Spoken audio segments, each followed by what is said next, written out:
few moments later.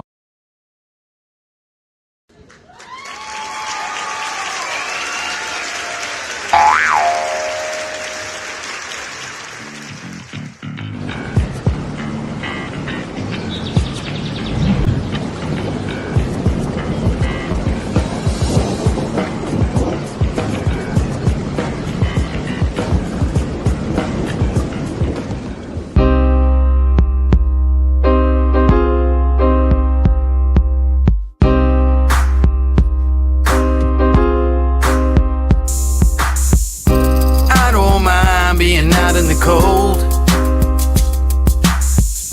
and I don't mind not knowing where to go, but I mind watching faces in pain, seeing them cold and hungry left in the rain. I don't mind being out in the cold, and I don't mind not knowing where to go. I'm watching faces in pain, seeing them cold and hungry left in the rain. Yeah, I don't mind the path that I had to walk, and I don't mind all those words that I had to talk, and I don't mind all those flings that I had to fling, and some of those words I spoke I just had to sing. I just had to bring the best that I had to give, and being tested by these blessings that I had to live, changing dressings on the scars that I had within. It's a daily operation, you just gotta grin before it gets too grim and life pins you in. You gotta think like a shark and show your fins, whether alone in the dark or with an audience. Believe you're the hottest commodity since the iPhone lobotomy. You follow me? I'm hoping probably. I'm talking openly and don't know where the road could be. The crosshairs, the red dot, or the poison drip. So take a message from this song, that's all I have to give. I don't mind being out in the cold, and I don't mind not knowing where to go, but I mind watching faces in pain, seeing them cold and hungry left in the rain. I don't mind being out in the cold, and I don't mind not knowing where to go,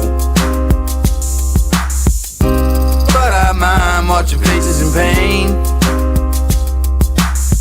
seeing them cold and hungry left in the rain. They leave you in the rain, then hang you out to dry. I wonder how so many people get by. And then one day you wake up and start to realize that anyone you know could be called up at any time. Can't press rewind, can't flip the tape, so might as well not live in the past and dwell on hate. People talk strange shit to get to the gate, and if you know me well, you know I call them doors of fate. I take what I need, but not too much. I never open the door if the handle was hot to the touch. You gotta find an alternate way out of the flames. They want you in the spotlight, they want you just to take the blame, but all the same, it's like a wheel with these fucking hipsters. Instead of more rappers, we could use more active listeners. But I don't mind that a lot of things are actually happening, cause I'm a music slave and this is what I'm coming strapped with. Cause I don't mind being out in the cold, and I don't mind not knowing where to go, but I mind watching faces in pain, seeing them cold and hungry left in the rain. I don't mind being out in the cold, and I don't mind not knowing where to go, but I mind watching faces in pain, seeing them cold and hungry left in the rain. I don't mind being out in the cold, and I don't mind not knowing where to go, but I mind watching faces in pain, seeing them cold and hungry left in the rain.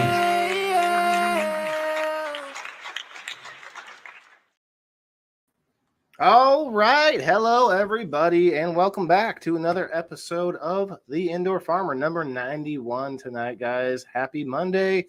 It is 6/26/2023. We are in it. We're deep in the summertime. We had actually a really nice day today. Today was a day to get out and do something. But I still didn't do enough. We'll leave it at that. So we got an awesome show for you planned tonight, guys. Please, before you do anything, hit those reactions, hit those shares, tag us, tag your friends, all the good stuff. Help us out if you can, please. I have a lot of information to go over tonight. Have some awesome guests, like I said, and as always, we got our co-host Siir SteveO, with the Mo host, and we got the awesome certified segment tonight, and we also have a third chair. We've had him on before, guys. We want to sort of reintroduce him tonight, check in with him, and see where he's gone since we've introduced him to our audience, and we'll go from there. But we'll introduce him now before I play my video.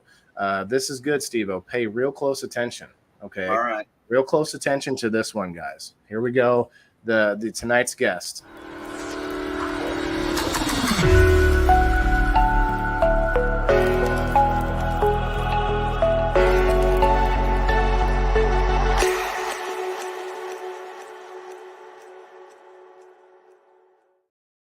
Hey, that's hilarious. We got Dan the Mushroom Man tonight. What's going on? Everybody. What's up, Danzai? Dan the I need to Mushroom. get a hat that actually looks like that, and I'll wear it. Bro, you should. I mean, the yellow mushroom. I'm not tied to the yellow mushroom necessarily, but that was the one I found. So there you go. But you got them on all different colors and stuff. But yeah, Dan, thank you for coming tonight, guys, and thank you guys in the comments for tagging people. Very, very awesome. LeafCycle in the house, one of our new sponsors. Speaking of, LeafCycle was in the title tonight. LeafCycle sent me this awesome package, especially to show off the items that he's sponsoring us with. And we're going to go over that. I'll just do that real quick now because we're going to look at it in depth later. But he was nice enough that I didn't even know, but he sent me this Grow Fam puzzle, you guys, 120 piece Grow Fam puzzle. So I don't know. See, I already have this cool banner over here, so we might have to work something out with that, and maybe get an awesome fan to put one together. SteveO. I need a puzzle to put right here behind me in place of this shirt.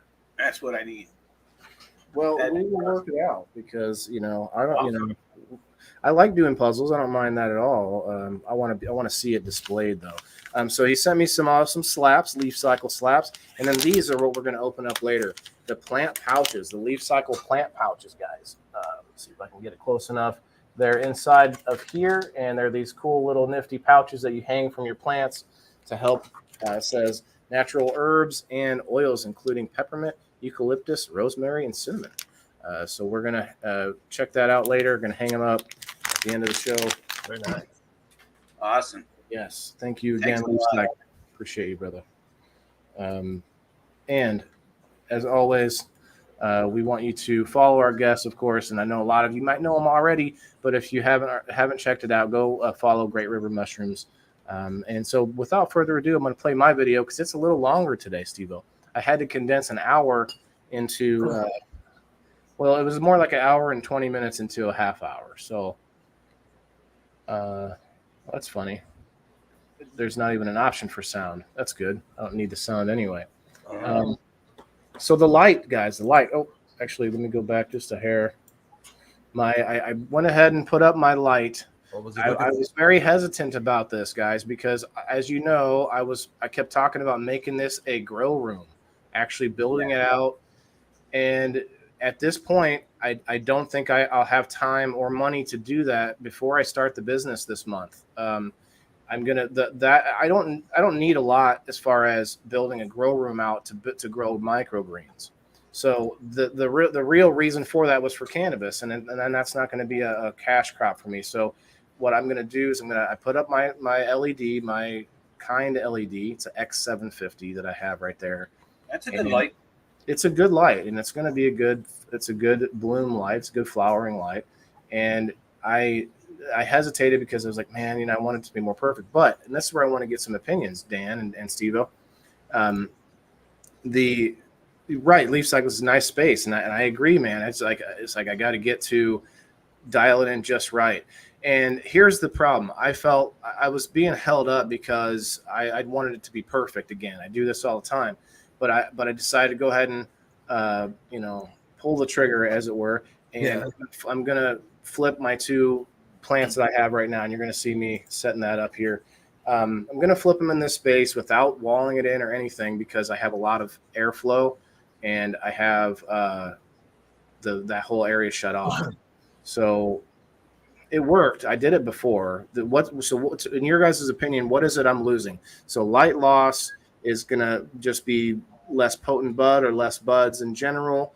What do you think? That's not having a nice sealed in space. What are the dangers of that? I grew with an open room before I went to tents, and I liked it okay, but there were spots that it feels like I actually made my tents out of plastic, but they were large rooms, and it was just a little bit harder to do to reflect the light and keep the environment.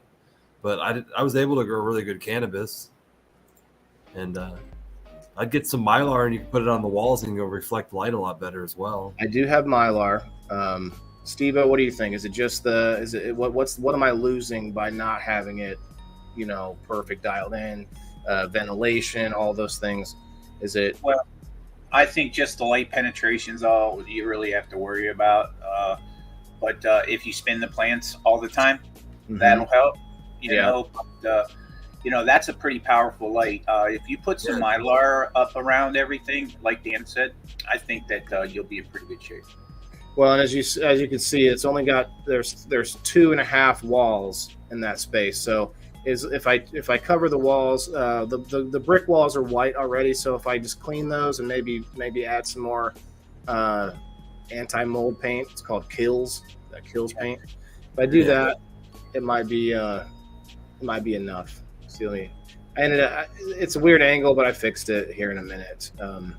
It's a good space. It's just I need more filtration down there. I need more air filtration, and I have a lot of airflow. That box. So today I went ahead and took this box apart. There's the door, my bathroom door from downstairs. I had to take that off too. The basement is shaped weird, guys. The water, if I flood the basement at all for whatever reason, like if I fill a bucket up too much and I wasn't watching it or something, the water puddles up where that white bucket is. You might see that white bucket on the right hand side. It all puddles up right there in front of the bathroom. I think I've told you about that before, SteveO, but it's just crazy because there's no drain there. So that's a bright light. It is. And I actually ended up turning it down to like 50% because they're still on veg anyway.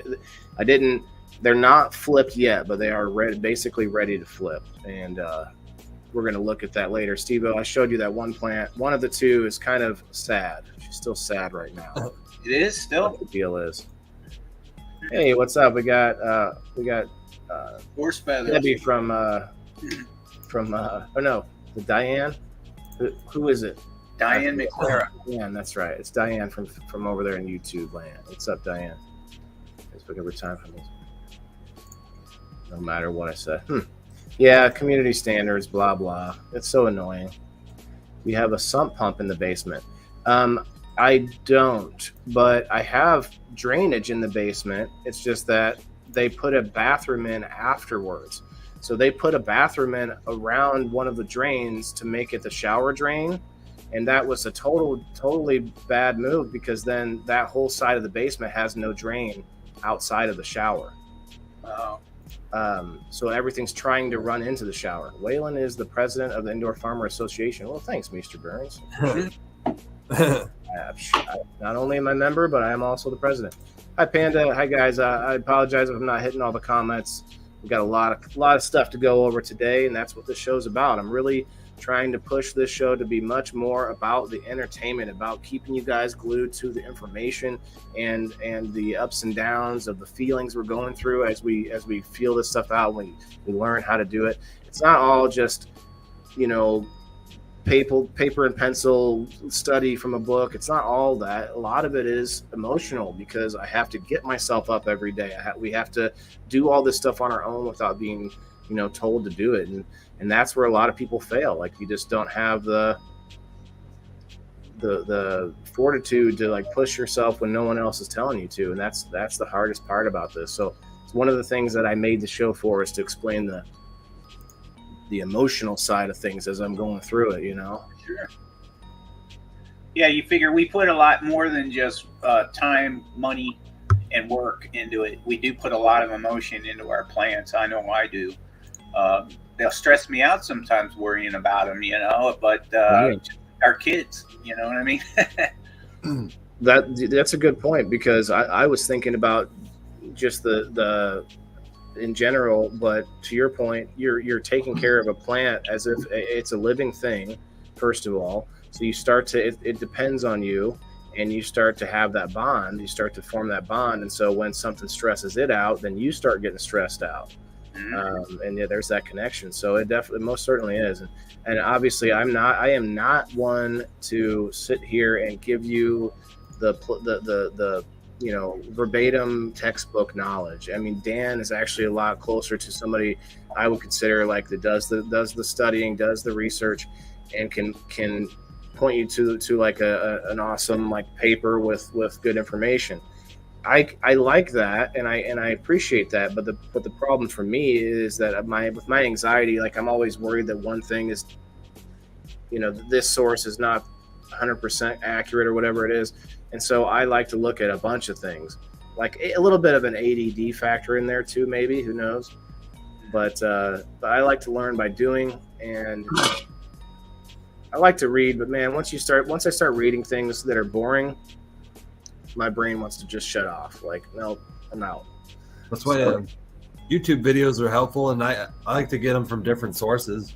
And then I kind of put all the information together, and then kind of build my own way of how to go about doing something. Yeah. Sure. We were talking about that on People in the Boxes the other night, about where we get our information and how we judge what's true and what's not. And one of the things I had mentioned was about YouTube. You know, if I'm looking to figure something out or do something, I'll check out some YouTube videos and figure all of them together and find the right information usually. But there's a lot out there about cannabis growing, though. You know, a lot of it is plant specific, you know, and it's people fixing problems on their specific plants. And if you, you know, if you check those out, a lot of the time you can get things handled before that happens. You know what I mean? You're on a CalMag schedule, things of that sort, so that you don't end up with a problem to fix. That's my issue, I think, is getting to that preventative side of things. The getting to be better about, like for instance, Prime Superior, I need to make sure I'm hitting the plants more often. But my issue is the timing on the lighting. I ended up, it's basically while I'm awake, and so it's hard for me to stay. I usually don't stay up long enough until the lights shut off. And so I end up in this cycle where I'm not spraying, I'm not doing the foliar spray because the lights are on. So I need to just shut the lights off maybe for a little bit, you know, after when I do a spray in the middle of the day. When do you run your lights, at night or during the day? They turn on at 8 in the morning and they shut off at 1 at night. So I should probably change that next time. Electricity is cheaper during the nighttime. There's a slightly cheaper rate when you get electricity. So I run mine at night because that way I'm here when the lights are on as well. So if something bad happens, I'm at least here. Because that's the greatest hazard of a fire, is when that light's on. Right. That's true. But, I mean, they don't start on fire. It's pretty rare, but it can happen, you know.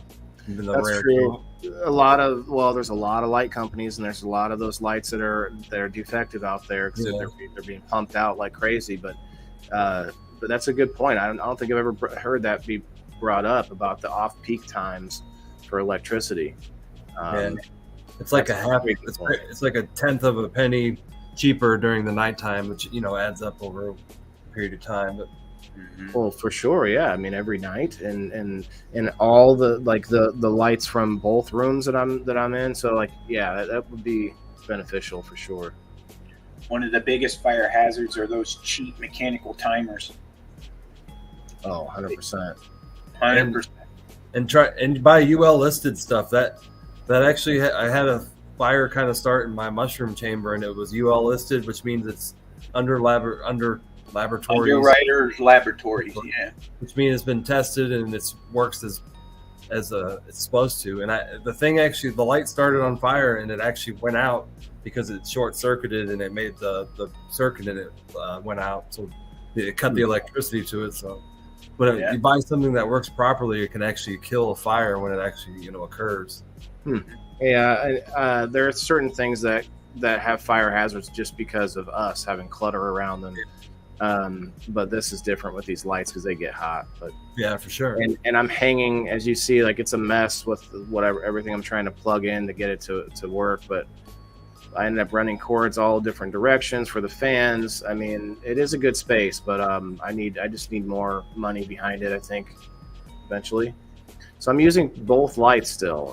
Even though that big light is nice, it's not enough really to have two fully flowering plants under it. So I mean, it kind of is, but it ain't gonna hurt to add the other one. That's not gonna hurt. To add that second light, it's not gonna hurt it. Guys, 7 people. We got our musician intermission coming up here in a few minutes. If we could get some tags, get some shares in there. If you could, guys, want to get a good audience in for our musician tonight. Actually has a good setup, good audio, all that stuff. So I'm excited. Yeah, I can't wait to introduce you to Budd. That's for sure. I have 5 over there on the Rumble, 9 over here on the Facebook, guys. Get them in. You don't want to miss my midriff popping out every so often here as I reach up. It's not that the shirt's too small. I think it's just my gut's too big. That's the main issue there. That's my fire in the hole insult shirt that I'm wearing there with the upside down indoor farmer. That's what I call it whenever Bean's around. Bean's taking a 30 days off of live streaming. That's pretty interesting. Right? Hi, Timothy, one of my newest locals supporter, and I do appreciate that, Tim. You're not gonna regret it, man. I don't know if you saw the new video I put together. I'm not gonna play right now. We'll play a little bit later, but it has a list of all the perks and all the reasons that you want to join. So definitely check it out sometime, guys. If you could help me out and share it out and stuff. But otherwise, thank you for joining. Appreciate it. We had an awesome game night last night. Had a 6-person tournament.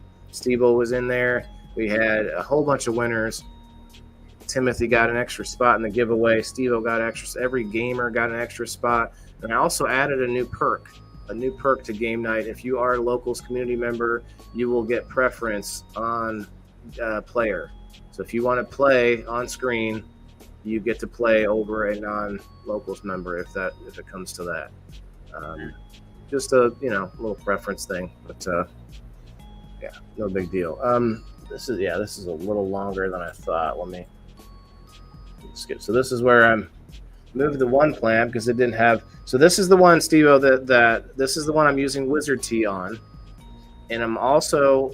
It looks happier right now in this video than when I showed you after the video, because I gave her more water thinking that she wanted a drink. Well, I don't think that was the case because she's pretty unhappy now. The leaves are very droopy. Joe Kelly, what's up, bro? What's going on? Joe Kelly, share it out, tag your friends, hit those reactions. We're gonna have our musician intermissional here very soon. Yeah, you see how much space just the one takes up. And I here you go, ripping it apart. Yeah. Oh, he says, that's it. Enough of this. Homemade fan filter. I like it. It definitely did its job. I mean, it got some hair for sure. It definitely worked. I mean, you can see it. For one, a lot of hair gathers up in the fans themselves. So I did end up taking these. I like this idea. I do. This is a cheap way to make a HEPA filter, kind of. Yeah, and it's not as accurate. It's not as clean as the one that you made, in your basement. But still, you can see how dirty the filter is on top. Right, it's catching something. I think you should just make it with one fan, though. Yeah, 3 separate ones with one fan. That's straight at it. Yeah. Yeah, because one of the 3 fans, there was too much suction coming from the other 2, and that third fan was barely spinning. So there's 3 fans in there. Yeah, there was 3. There's 3 fans, and so now I spread them all out. What's up, Elisa May? Guys, tag your friends, share it out, share it out. We're going to have that musical intermission here very soon, as soon as this idiot gets done with these fans here. So let's see. Yeah, I skipped ahead, got some screwdrivers, went to work using tools and stuff. It's been a while since I held a tool. No jokes meant by that. But yeah, so I went ahead and wiped them down. I didn't do it like a Dan Baird like wipe down, but I did wipe them down. I wiped off each fan blade because they had a bunch of hair and stuff. My dog not allowed in the grow room. Well, neither is mine, man. But I tell you what, it still gets there, man. It still gets there. You saw that nice idea? Oh, thanks. Thanks, LeafCycle. I found a fan. It's an oscillating fan at Menards that actually comes apart really easily, and you can spray it off. Because I know those box fans are really hard to like clean because you can't like spray them with a hose or something. Yeah, so I'm using disinfectant wipes. That's why I like the DWC, or better yet, aeroponics. Hard to overwater them. Oh yeah, that's true. Yeah, you can't overwater them in that case. Or you can buy waterproof fans, but they're 3 times as much. But I have a few of the waterproof fans. They're pretty easy to clean off.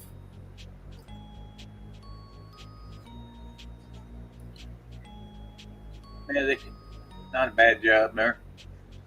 Yeah, they could be better, but it's okay. That plant is going to be happy under that light. I thought so too, man, but she's unhappy right now. I gave her a bunch of water, and I think that was a problem. Maybe if you do start with a new light, you should start with it all the way up and kind of every day like move it down a little bit. Oh, that could be it. I did raise them up. I raised them up a little while ago, a couple hours ago. I thought maybe that was it. They're too close. Yeah. Then you can, once the plant gets more used to it every day, you can kind of bring it down. I didn't think about that. I thought I would be hurting them by not having it low enough right away. What's up, Jeff? What's up, Jeff? Kasia, that's a powerful light. That's a very, very powerful light. So the plant probably. Jeff, Kasia, share us out. Tag your friends. We're gonna have Budd Zunga up here in a few minutes, guys. I'm skipping ahead in the video a little bit. It's gonna be awesome musical intermissional tonight. Wouldn't you agree, SteveO? Start all the way up with the light and kind of move it down every day. Yeah, and then also during flower, I'll turn it down halfway and have it all the way up, and then I'll lower the light and then raise the intensity a little bit every week to have it simulate fall. You know. Yeah. I don't know what you guys do. I do it too, because as the plant gets later into maturity, it gets more used to that intensity of the light, and it kind of needs it. Yep. Especially whenever you're only giving it 12 hours at that point. They're all a bit different, Joe says. Yeah, I think in any direction you go with this, you have to just try a little bit, and then each day you move in the direction the plant likes. So I think it makes sense that what Dan's saying, you start further away and move it towards it. Now with that light though, it has 25, 50, 75, and 100% strength. That'll work. And then it also has that on the red spectrum side. So there's the four settings in both. So I need to figure out, because we talked about this last time. I don't know if you remember, SteveO, I was very nervous, not knowing how to do it all. I don't know if you were on the show at that time, but we were talking about which setting to have it on when, and people had different opinions. So I'd like to hear your opinions. Would you start? Right now it's on 50% full spectrum, and I think it's on 100% red. I don't know. I'd go full spectrum. That's what I like. 100% full spectrum. I mean, as the plant gets used to it, yes. Right. So okay, touche. So I'm going to raise those lights up, get the plants looking happy again, and then maybe pop it into that full spectrum. Yeah, because that thing full spectrum right now, it's actually at half in this video. Full spectrum, the thing is just insane. I've messed around a little bit with my light I've done the red spectrum only, and it kind of like changes the taste of the terpenes a little bit, I think. So I thought it made the marijuana taste different. If I'm not mistaken, it's the red light that the fruit likes the best, right? The flower. Yeah, but I've seen the bigger buds grow with full spectrum, and everything. But I think we need a lot more research on it, really. Yeah, because I've heard that all they like is blue, red, and far red. That's why I always thought red and blue LEDs would be bomb. But then once I got into it, the growers look down on those. A lot of growers talk down about blurples and stuff. I don't get that, man. The best I ever grew was with my blurple lights. When I went to this regular full spectrum LED, it was a learning curve, especially with the heat. I was used to managing the heat off the blurple lights. And then all of a sudden, I didn't have any of this heat anymore either. And man, I grew some great wheat off of those blurple lights, man. Yeah, the heat. Go ahead, Dan. I said I have a blurple light, and I grow some good cannabis, and it has some of the Samsung diodes in it, just like some of those higher end lights have. So the 301 MBs. Look, yeah. Look at this. My infamous created an oscillating fan. You guys see that? Yeah. No motor needed, guys. Just its own power. It just keeps moving. Does never stop. That's funny. LeafCycle says he loves the burples. Okay. Definitely like to be able to have options to change the spectrum a little bit. Because like Pete's asking, far right. I don't know if it's far right, but far right reaching red and full spectrum. That's what it has. It has reds. It has the red spectrum and the full spectrum in that light. All right, we're a little over time, but I did plan for this tonight, so he is ready to go. You guys, come on, let's get him in. I'm not even going to share it out one more time here. Share it out. Let's get our. That's right. You guys are in for the musician intermission coming up next. Share it out. Get your friends in here, guys. Where's Val at tonight? I tagged her. She's not feeling good today. Oh, unfortunately. But we will see her eventually. Let me tag her real quick.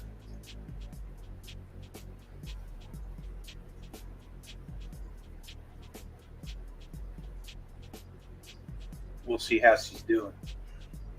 Maybe I'll. You know what? I might just. Oh, it's tempting for me to test the waters and share us out to GrowFam one time. Joshua White from the marijuana maintenance program. What's going on, brother?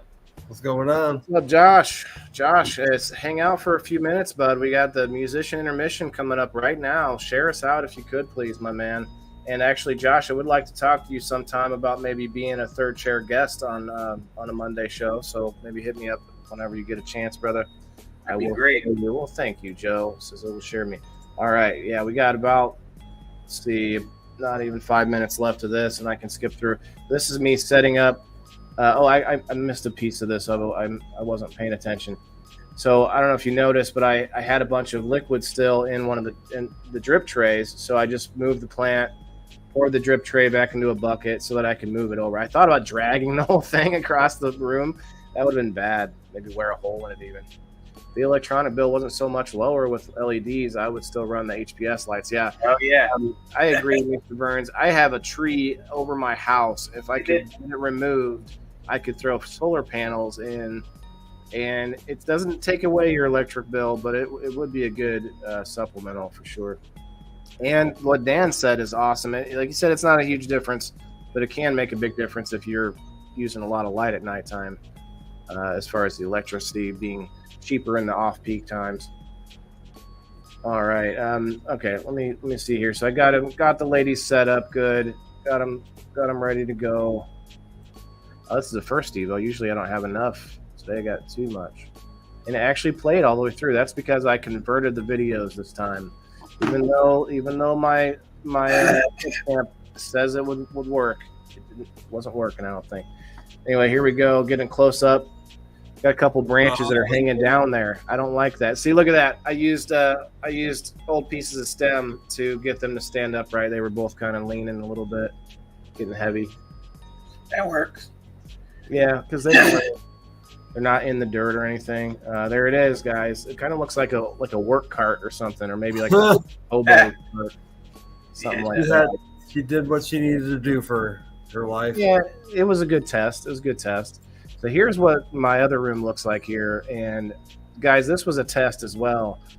There's cannabis all over in this, but it's all like getting just destroyed by spider mites, man.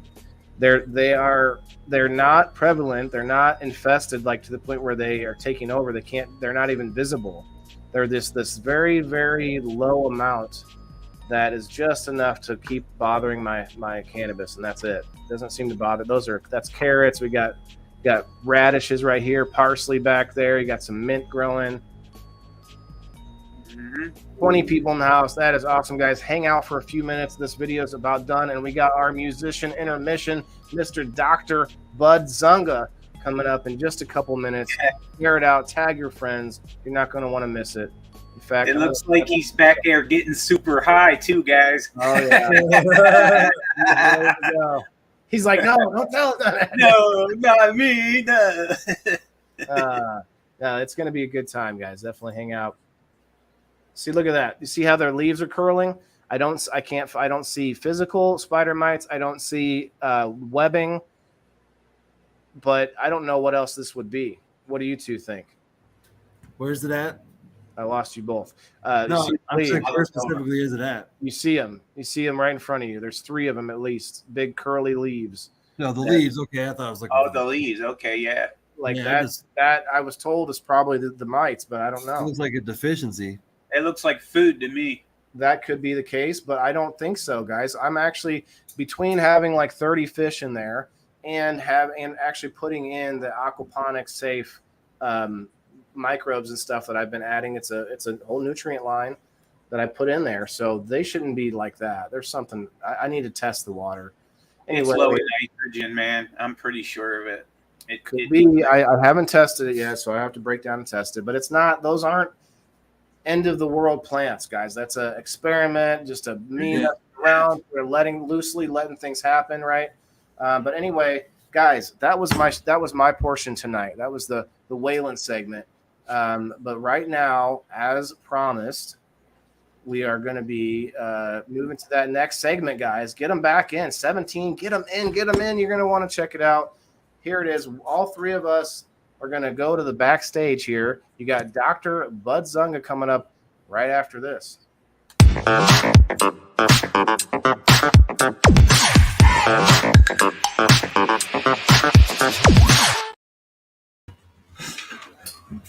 Hi, I'm Dr. Budd Zunga. Here's a little song I like to call Socrates. I've written it.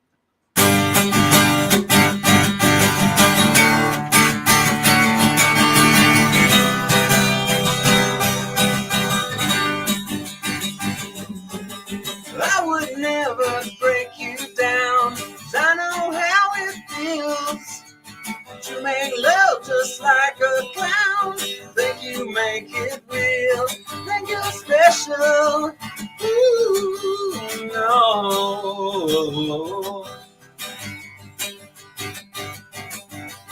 By the time I read your notes, time had slowly passed. And all your words were so absurd. You should kneel down and kiss my ass. I think you're special. Oh no, not at all. 'Cause you're not Socrates. You never have from the eyes your philosophy. You kiss my ass goodnight. You're not Socrates. If you were, this is what you'd say. Sitting here in desolation, watching the birds fly on their vacation. I'm wondering my destination is a figment of my imagination. By the time you read this sonnet and realize the words upon it were where they had beneath your bonnet. Don't cry because the dawn is growing near, and it's not clear.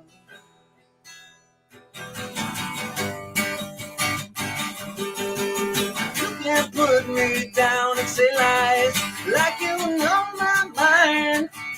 But if you look inside my book, no familiar pages will you find. There's a special, oh no, baby,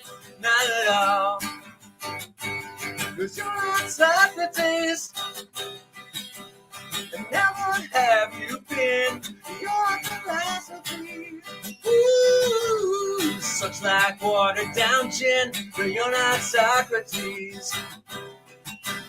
'Cause if you were, this is what you'd say.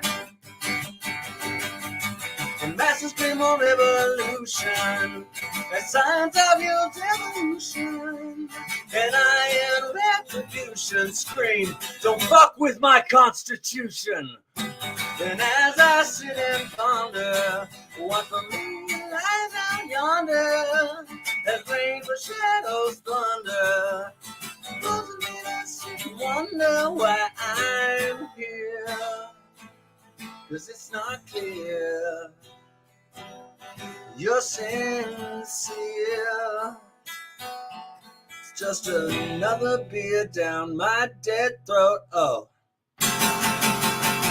'cause you're not Socrates. The tales of fire from the ice. Your philosophy. You kiss my ass goodnight. No, you're not Socrates. But you're not.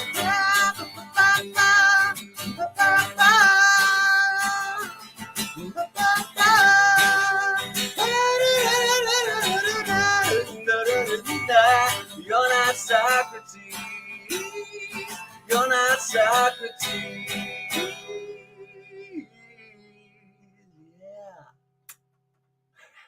Yeah. That was called Socrates.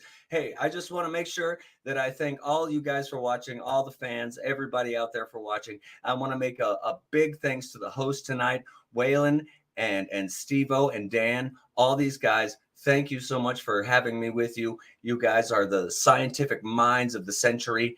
And yeah, I'm just pleased shitless to be here. So thank you. Thank you all. I really appreciate it. And BuddZunga.com. BuddZunga.com. So you can go to those places. I'm on YouTube. I'm on SoundCloud, Reverb Nation, all sorts of places. We can find each other. Facebook. So now, I'd like to change gears just for a second here. I'm stuck in my headphones. Here we go. Okay. I'm all right. I'm all right. We can do this. It happens all the time. Yes, it is. This is how we do this. My hand is obstructing things from happening. So we put that there. This is going to be great. Just check this out. Hold on. Okay, so we got to do this or else I'll die because asphyxiation. I'll turn into a fish. So.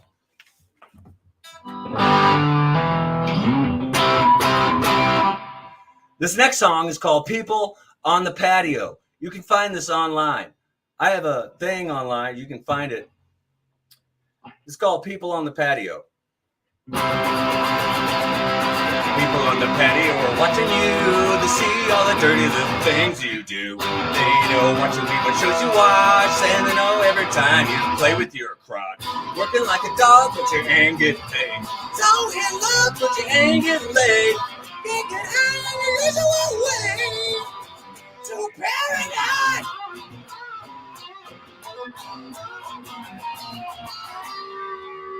That pick fucking sucked.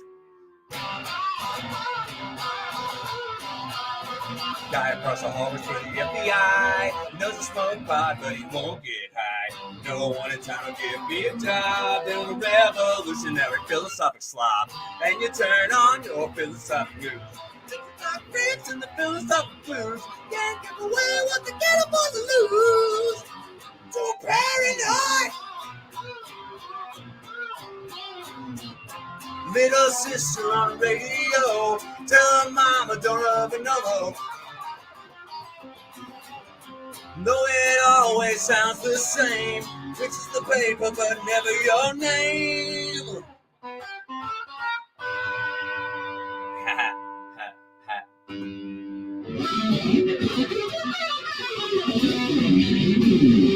Everybody's watching me from the trees. There's a sniper in the car right across the street. They're gonna pick me up and think the way I do, cause they know I can change the world, the government too. No one cares what you think about me. If you don't like the way I dress, go fucking pee on yourself and the rest. Good side. Too paranoid.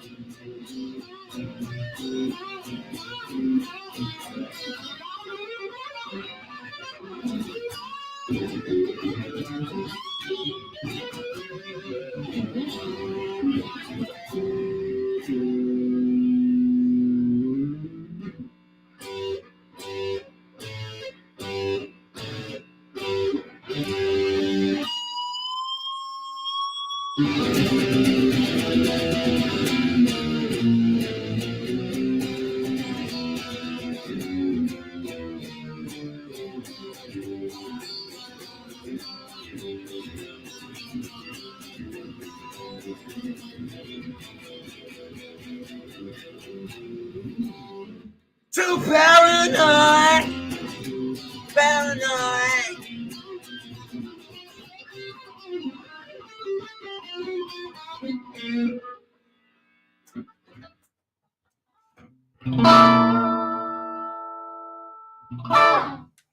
I'm Budd Zunga. Thank you so much for having me on your show.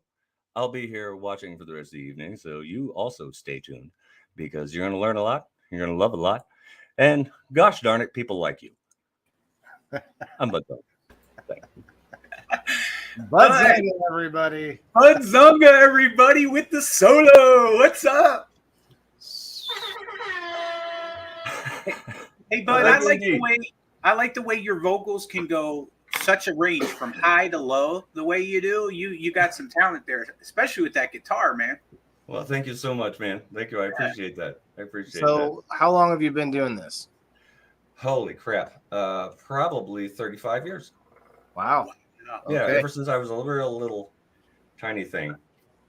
And then I came out and I had a guitar in my hands and they were like, I'm never going to be able to bang your mother again. Yeah, not with that. Not with That's that. funny. You Strings will seem to have scrape fun. the labia. Yeah. You seem to have fun with it. You seem to is it kind of a comedy act a little bit at the same time, or is that Well, kind of. I like to entertain people. I just like them to be entertained, and whatever I can do, when they get rah, rah, rah, rah.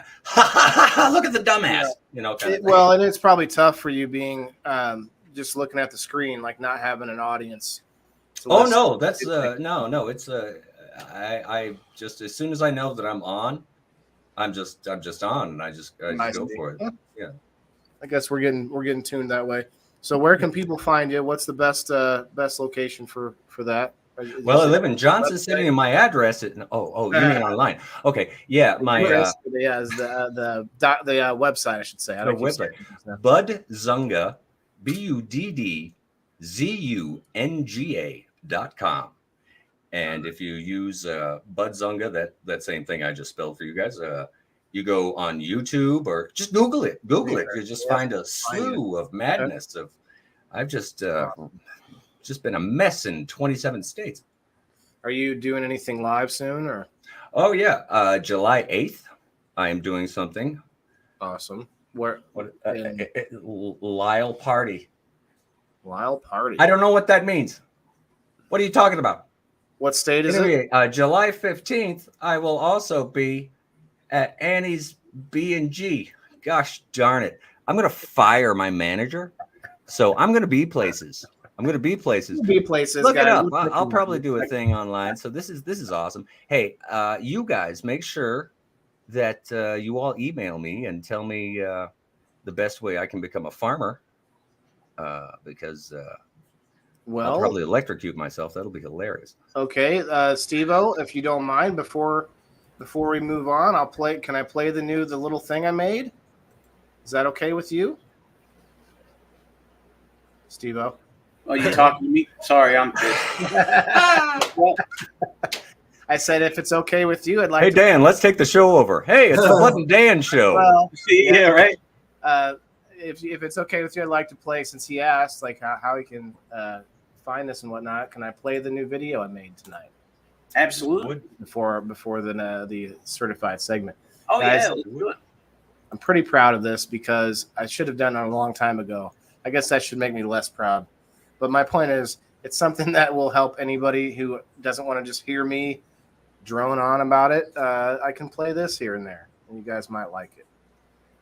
Check it out. Waiting for it to process here. Processing. And remember, so Bud, this is a little video on how to join us over on our we have a subscription platform off of Facebook and all that. Let me get my pen so I can take notes. Sure. Well, this video is on my page as well. But if you want, you're welcome to do that. But I'll play this, and if you have any questions later, obviously we can answer it. But here's this cool thing I made, guys.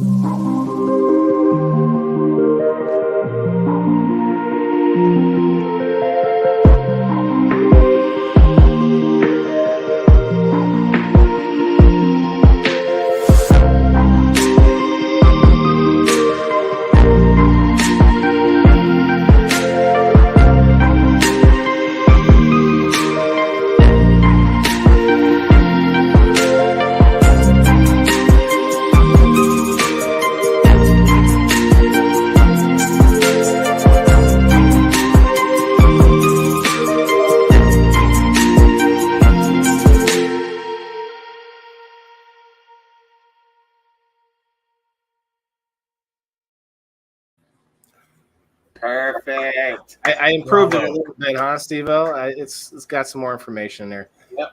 You proved how easy it is to sign up for locals. Super easy. Yeah. Really. And I also love the chick who was excited. She was like, excited. At first, I had a dude in there dancing. That got me. That made me sign up lights. immediately. I've done it already. I changed it. I already donated $12,000. Yes. All right. Let's do it.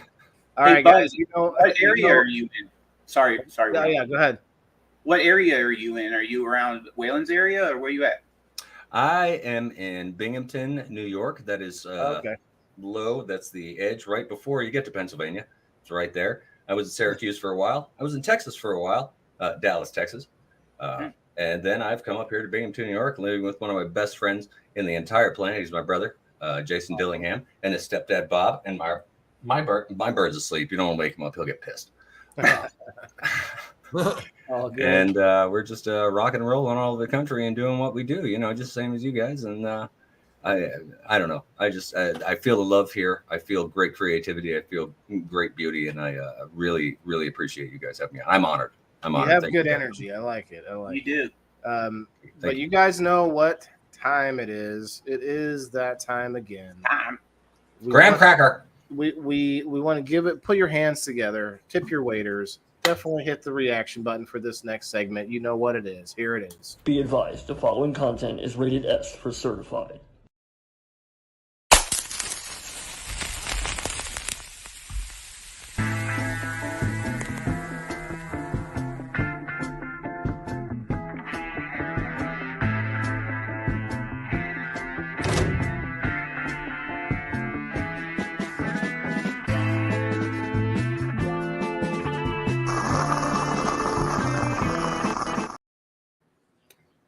The bong hit.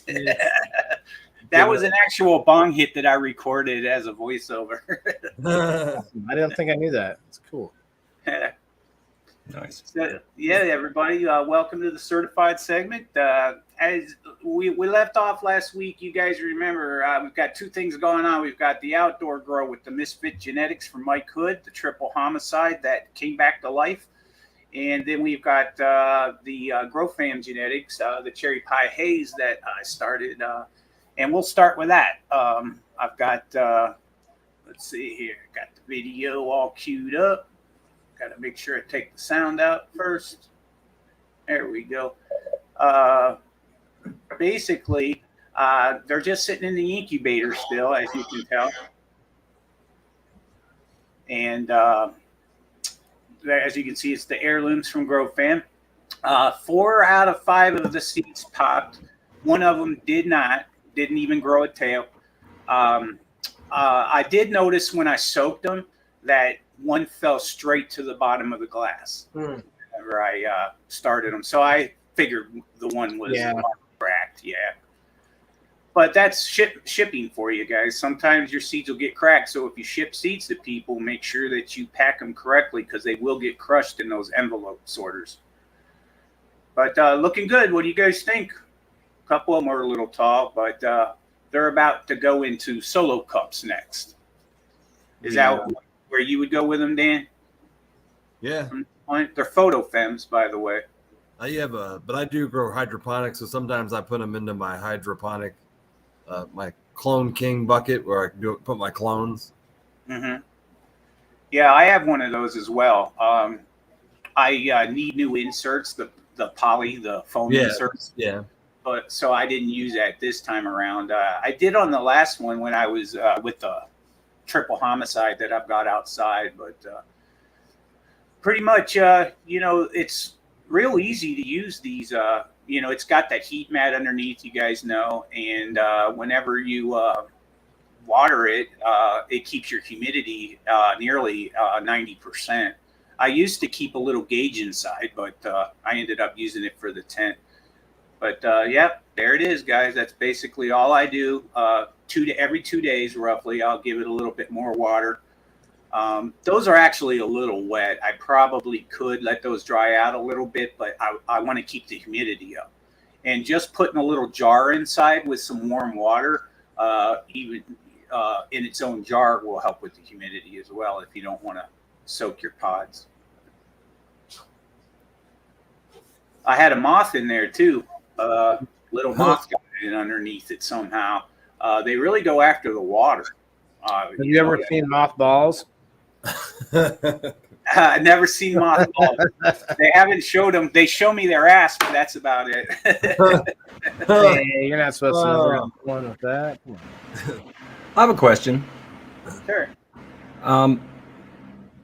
I was growing weed with this fellow one time, and we found an actual belfry, and there was actual bat shit in there, and we used it. Now I couldn't tell because I was very young at the time, so it didn't notice on me. But do you think bat shit and the nitrates are actually special for reefer in general to grow? Well, guano is very good for cannabis plants. And matter of fact, a lot of the premium soils have bat guano in it. Fox Farm Ocean Forest is a famous one that has bat guano. And you can smell it, that's for sure, whenever you open the soil. But yeah, very cool. Potent. Very cool. Well, I okay, think I buy bags of it. I have a question for Dan also. What is the best medium to grow psilocybin mushrooms in? No, that would be cocoa and gypsum and vermiculite. Vermiculite, yep. Cocoa coir, vermiculite, and gypsum. Cool. Oh yeah, you can pick his brain all day about it, and if you guys want to get a hold of him. Have you heard about the lion's tail mushrooms? I'm sure you have. I'm sure you're a fungalist. I've heard they're yes. Lion's mane. I heard that they are not necessarily psychedelic, but they are good for your brain, just like its elasticity, right? And just in general, and you can feel yourself like getting smarter. I don't know. Like, is that I sell the lion's mane supplement through my business too. So yeah, definitely it has a neurotropical. It basically can repair neurons, and there's a plaque that kind of develops when you develop Alzheimer's or dementia. It's a plaque. white matter. Yeah, my mom had it. And the lion's mane apparently helps prevent that plaque from appearing in the first place. And do you think it can stop it or reduce it after it's there? We're gonna pelt him with all these questions, Bud.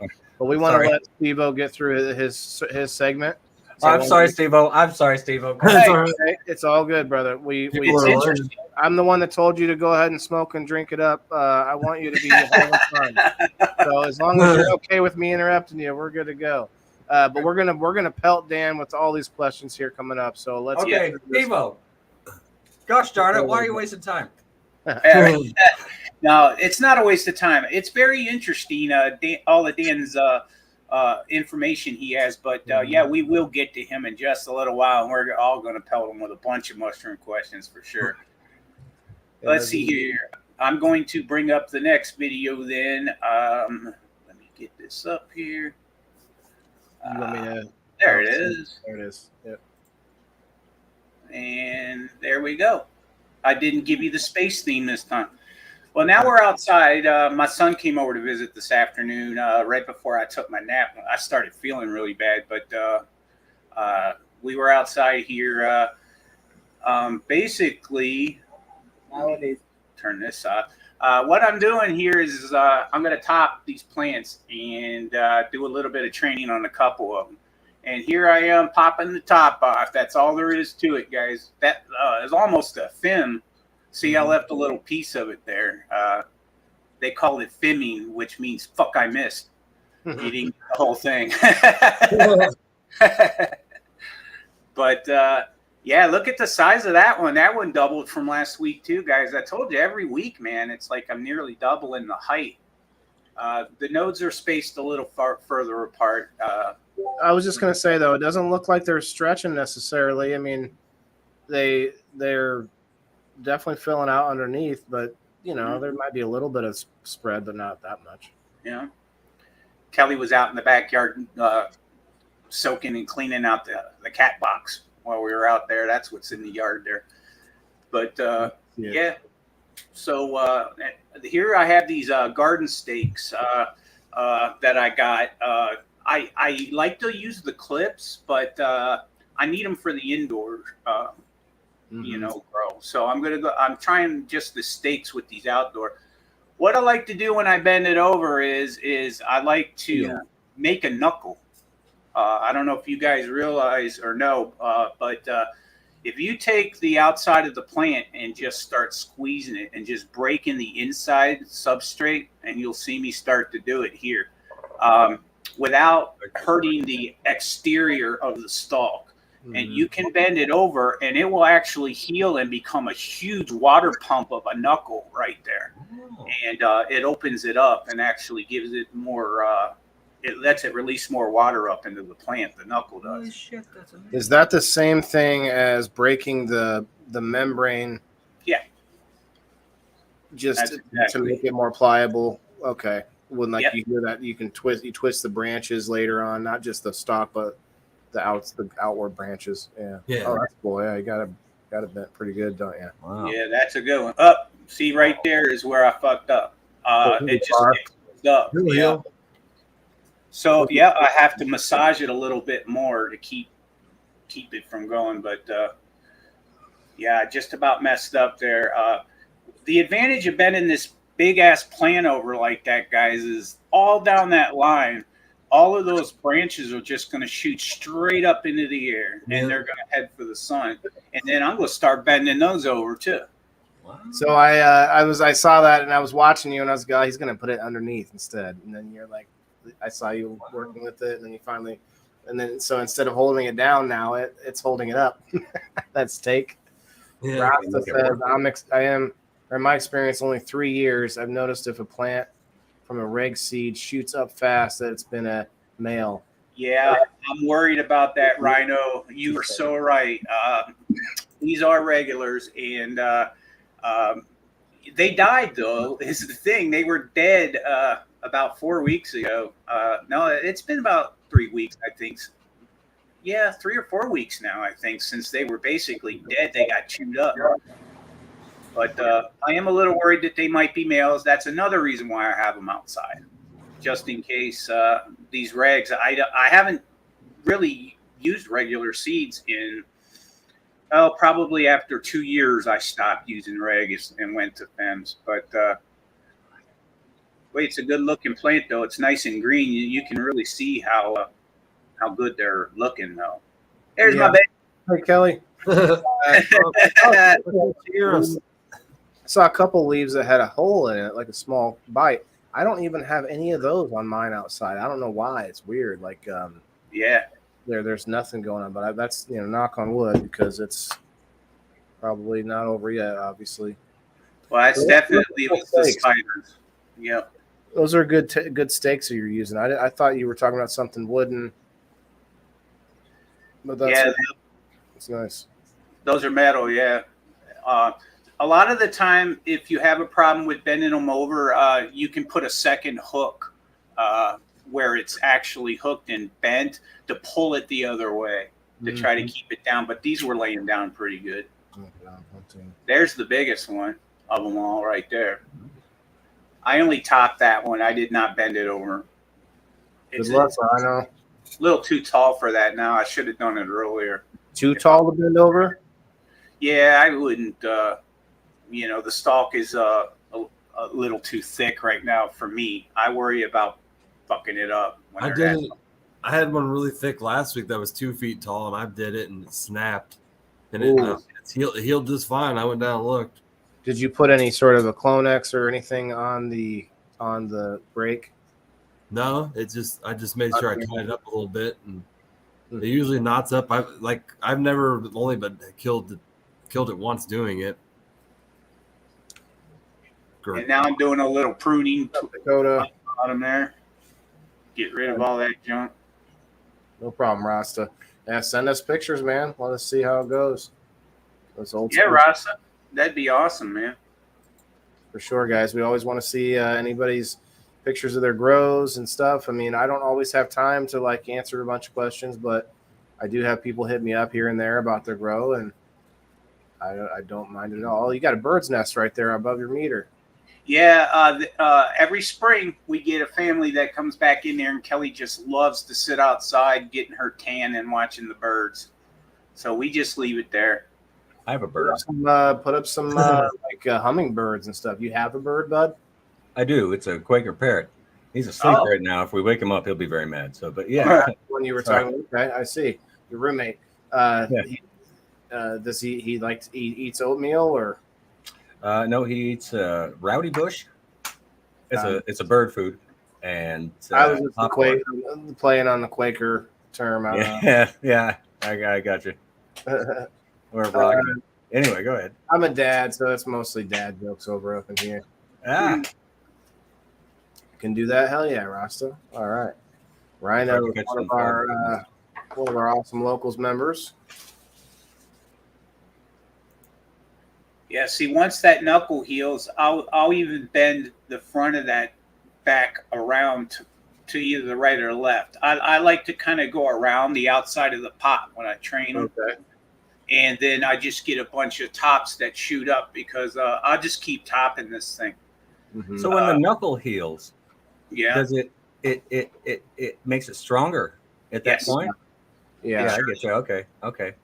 It's kind of like cartilage with a human.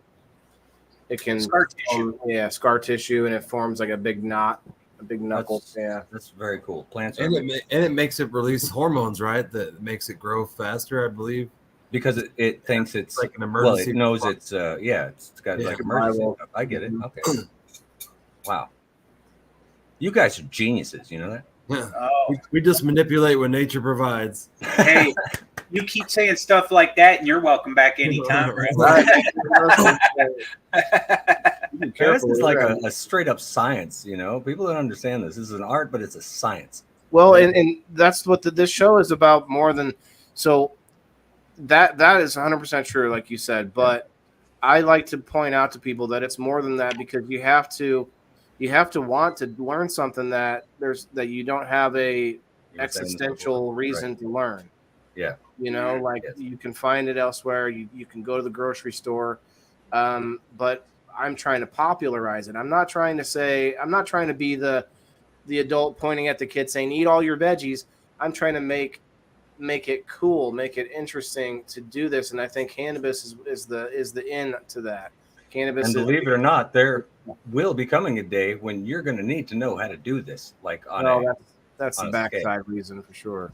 Indeed. SteveO's going to start growing. So what else are you going to grow, SteveO? Are you going to try something else? I'm going to try potatoes. Nice. That's one of our that one's nice. One of our favorite vegetables, and I watched Waylon be very successful with his growth. So I learned a lot through him doing that. So I actually didn't do that great. I should have done better. So you definitely could do it. I know it's doable. But this plant right here, SteveO, it's very, very dark green, nice thick leaves. That's an indica. Oh. Well, they just got a nice rain last night. So they love the rainwater. That's for sure. Rowdy bush is good stuff for parrots. They also love fresh fruits, veggies, hard-boiled eggs, etc. Etc. Yeah. Willie likes popcorn and not crackers, but the tortilla chips and chicken. Chicken. Yeah, I give him some pieces of chicken. Everybody says he's a cannibal. Willie is about as closely related to a chicken as we are a cow. So, right, we're both mammals. Right, exactly. Yeah. You got it going on, SteveO. What you got pots to transplant all these? Yeah, I do. I've got them. They're in the garage. I probably won't transplant the one we're looking at right now. That's probably about the biggest I'll go. That's about a 5-gallon, I think. I think it is. It's the biggest one, but the other ones are all going to go into buckets more than likely because that's. Aren't they about to? They're probably about to go into pre-flower, aren't they? Oh no, they're only a month old. Oh, but what's the sunlight outside right now? How much daylight do we have? Bro, we still got 2 months left of Yeah. that. True. I'm thinking of the other way. Where long days is what it veggies in, and short days is what it. I got everything on timers, and I forget. You've medicated fully. That's all good. I think it was the beginning of September last year they started showing me pre-flower. Yeah. Rasta said he saw something on a potato barrel. I've seen that too. There's a lot of different ways, but there's potato barrels, and there's also the like a grow pot with a window on the side for potatoes. Yeah. So that you can see the potatoes forming and stuff. Yeah, they call it the harvest window or something like that. They call them. I've seen people make them out of those cat litter tins like you have, or whatever those are. I think it's cat litter. No, it's not cat litter. Is that what you had? You have a couple cat litter buckets, right? Yeah, I used to have a cat for like 17 years, you know. Oh, that's right, yeah. But they make them out of those with a little window in the bottom so you can reach in and harvest your potatoes. Yeah, it's like, oh, well, I guess you're saying that they make them, but there's actually a product you can buy too. They're like super professional style with a clear window on the side of it and everything. That's what Dan would do. He would buy the professional setup. They have a few different styles on Amazon. I've looked into them. Yeah. Chunk of ice cream to the parrot. Oh wow.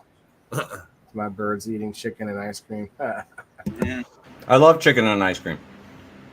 Yeah, that seems like the real San Francisco treat. Ding ding.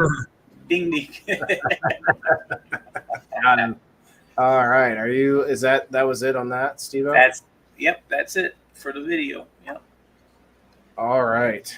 Well, and that is your certified segment for Monday, the Indoor Farmer number 91.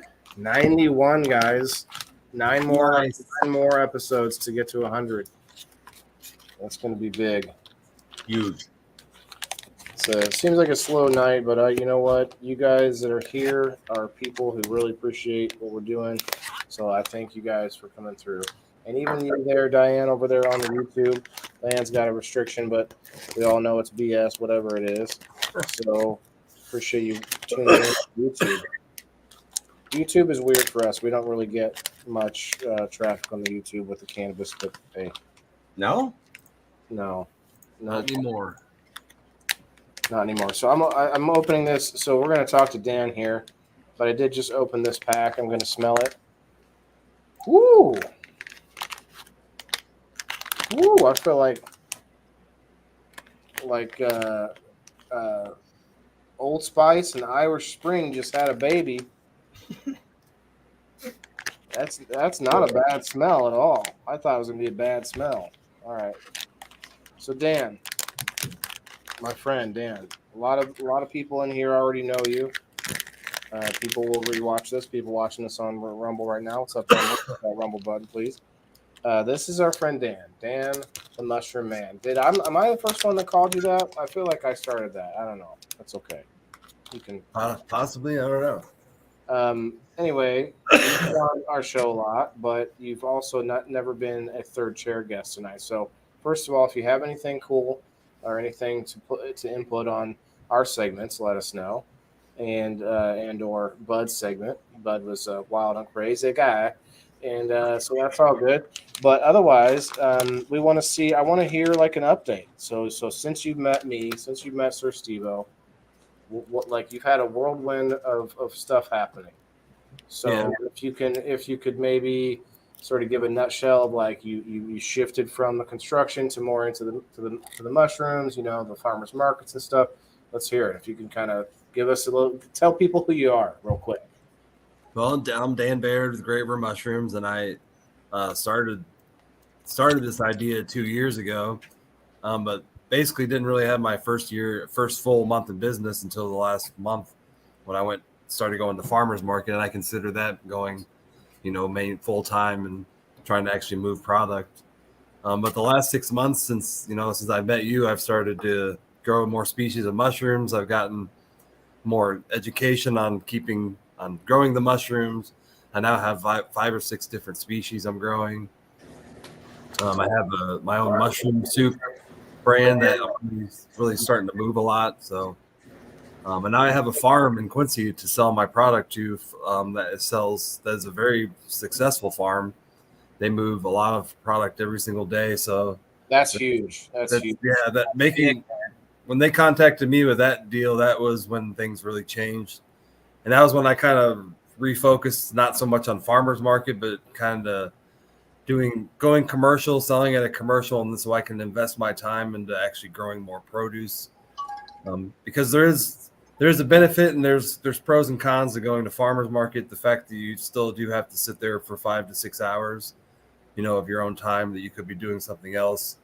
But the pros are you do get to meet your customers and stuff like that. But I don't mind selling to the farm at a commercial business because I don't have to sit there at the farmer's market for 5 or 6 hours. And so that seems like the benefit for sure.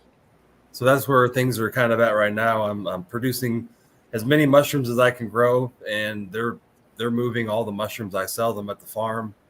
So she's selling about 10 to 12 pounds of mushrooms a day at her market. So that's really good. That's about 60 to 70 pounds of mushrooms a week, 240 pounds a month. That's a lot of mushrooms. Yeah, that's huge. I mean, that's more. That means that's more than you can make the demand for. Yeah, if she can sell me 200 pounds a month, I'd be extremely happy, and I could do this full time. And so this week I still do construction, but in between jobs I kind of take some time off. Like this week I'm doing estimates, but I'm also doing mushroom farming kind of full time. How do you juggle it all? We talked a little bit about it. If I could sidebar Dan's podcast on Mondays, a mental health podcast from the Rumination Project on a 6:30 Central Time. I was on there tonight, and we talked about about anxiety, and I brought up how you have multiple businesses. How do you prioritize? And I'll throw it to you, SteveO, after this. But how do you prioritize all those businesses? Well, I mean that kind of at night I do the mushroom business, and sometimes I wake up in the morning, I do some of the mushroom stuff, and I really do the social media stuff. That really helps a lot. And I thought I was going to sneeze, but the construction is really something I'm trying to get away of, and then I'll have more time to do mushroom and herbal business. But I probably only do the mushroom 10 to 12 hours, 10 to 15 hours a week so far. So I'm not at like a full-time, doing it full-time yet. Oh, I see. But I think I remember now what you said. It really helps. What makes you happy? Yeah. That two of the businesses are in my house. So I can literally, if I have a little bit of time here and there, I can literally knock something out real quick. So really just managing my time and then learning to do things really fast and efficiently. Like when I learn to do something, I learn to do to the point where it becomes like part of my subconscious, to where it's like almost like driving. Second nature. Yeah, something that used to be really difficult to do becomes a lot easier after repetition and just learning how to master. Yeah, sure. Steve, you can manage your time a lot better if you master it. Then you can. What took 3 hours can take 30 minutes if you get it down really well. So what's the big dream, Dan? Is it to be a mushroom farmer and salesman and no construction, or a little of both, or what are you thinking? I love the mushroom farming and the herbal medicine. Really, I love doing that because it opens up conversations with people and what Western medicine is versus what really is herbal medicine. It helps people. Yeah, and even the stuff I don't make money with, like this podcast, and where I'm kind of trying to take that, I think is something that I like to do. I like to educate people on mental health and educate people on eating the proper food so they can reach that point where they have good mental health. What do you mean, Joe? Can you explain what needs explained? The delay makes it tough for me to know what you were. Right. But yeah, Dan. But SteveO and I kind of know you better now. But it is hard for us to track like all the stuff that you're doing because you have so much going on. Now, I would say the construction knowledge is never something you want to let go of, but maybe not doing it for other people. Just do projects for yourself or whatever. But with that being said, you can be building things to grow out of, although it's not as scientific, I guess. Well, I mean, my building thing definitely helped me grow my garden. I can show you, and that really helped. That my plumbing and electrical skills, because I had to integrate like stuff into my tents. I installed all the lighting into my grow room so I can see everything, and I had to move a whole laundry room. I had a washer and dryer where my fruiting tent is, and I had to move a gas line. I had to move all that stuff that it takes to run a washer and dryer it's like 20 feet to the other side of the house. Well, your ventilation system is pretty intricate too. The way you have it nice, neat, and it seems to work perfect. Are you going to show any of that to us tonight? Yeah, I was just going to working that in. I'm going to see. Definitely want to get you to show it off here. Maybe we'll think of more questions as we do it. Leslie says he's a retired plumber, electrician, carpenter. That's awesome. So you got some skills too. That's a good skill to have. And you can be helpful to people with that, but maybe not in the same way as making medicine. So I could see the draw on either way. And construction can be like rough on the body over time. But go ahead, Dan. I said I can go down there now. Let's do it. Let's see it. Let's go check out the farm. Remodeling my own house. We are moving. We are moving. Well, this is where the blueberry muffin was made. Yeah, I grew my cannabis. I gotta put my around the corner. shoes on 'cause it's wet. But today I actually bleach mopped my whole floor, so I have to keep it really sterile down here in this room because we're in the whole area. Wait. You're almost wearing a fully white shirt as well.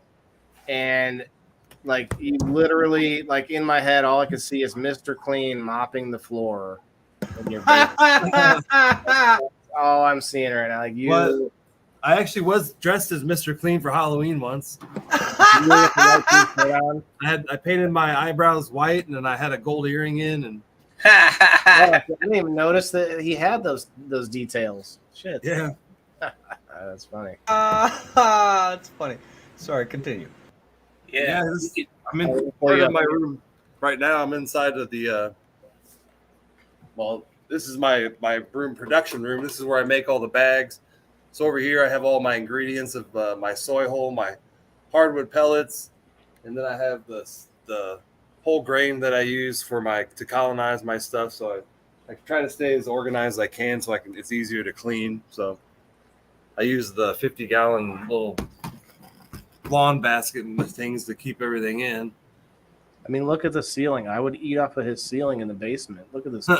And then this is just all open plumbing in here. So the problem is when I had all these tents, I had to work the tents into however height I had inside the basement. How'd you do that? So there was only certain areas like this tent I can fit a 10x10. Well, this is a 5x10, and I can only fit 2 of them in my whole basement. They're in the 2 areas they can fit in between the ductwork and the steel beams that are in the basement. They're 6 foot high. These are 80-inch tents. Oh, okay. So I can only go to 6'10" in my basement. So a lot of tents are 7 foot, and I had to find one that was shorter than that. So this is the main chamber. This is basically where all the mushrooms grow, and I have it's full right now, pretty full. But I have some mushrooms growing down here. Some of them actually kind of messed up. So the thing about mushroom farming is things constantly kind of evolve, and you have to add more equipment. So I added another fan in today that like will circulate more air. It's right here. Well, I can't see it, but Just, take the time to flip your camera if you would. right here. Well, I'm on my computer. I don't think I can. Oh, you're carrying your laptop around. My bad. Yeah. You can't flip it But- upside down. But I just want to say that is Yeah. absolutely This is amazing and You awesome. can see right here. This is what happens when the mushroom bag doesn't Holy produce right. shit! So this is what happens when the air doesn't circulate properly. So I have to add more fans in this room. Wait. So can you explain that? So it's So It's what not- happens? I've added more bags to this room, and the room kind of had to. There's more bags in here, so the room's kind of changed. there's less oxygen in there. Yeah, so I have to kind of change the fans Ah. to evolve with how much more I'm putting in here now. Yeah. But So there's- but the mushrooms produce carbon dioxide, so they need oxygen. Those are some blue oyster there.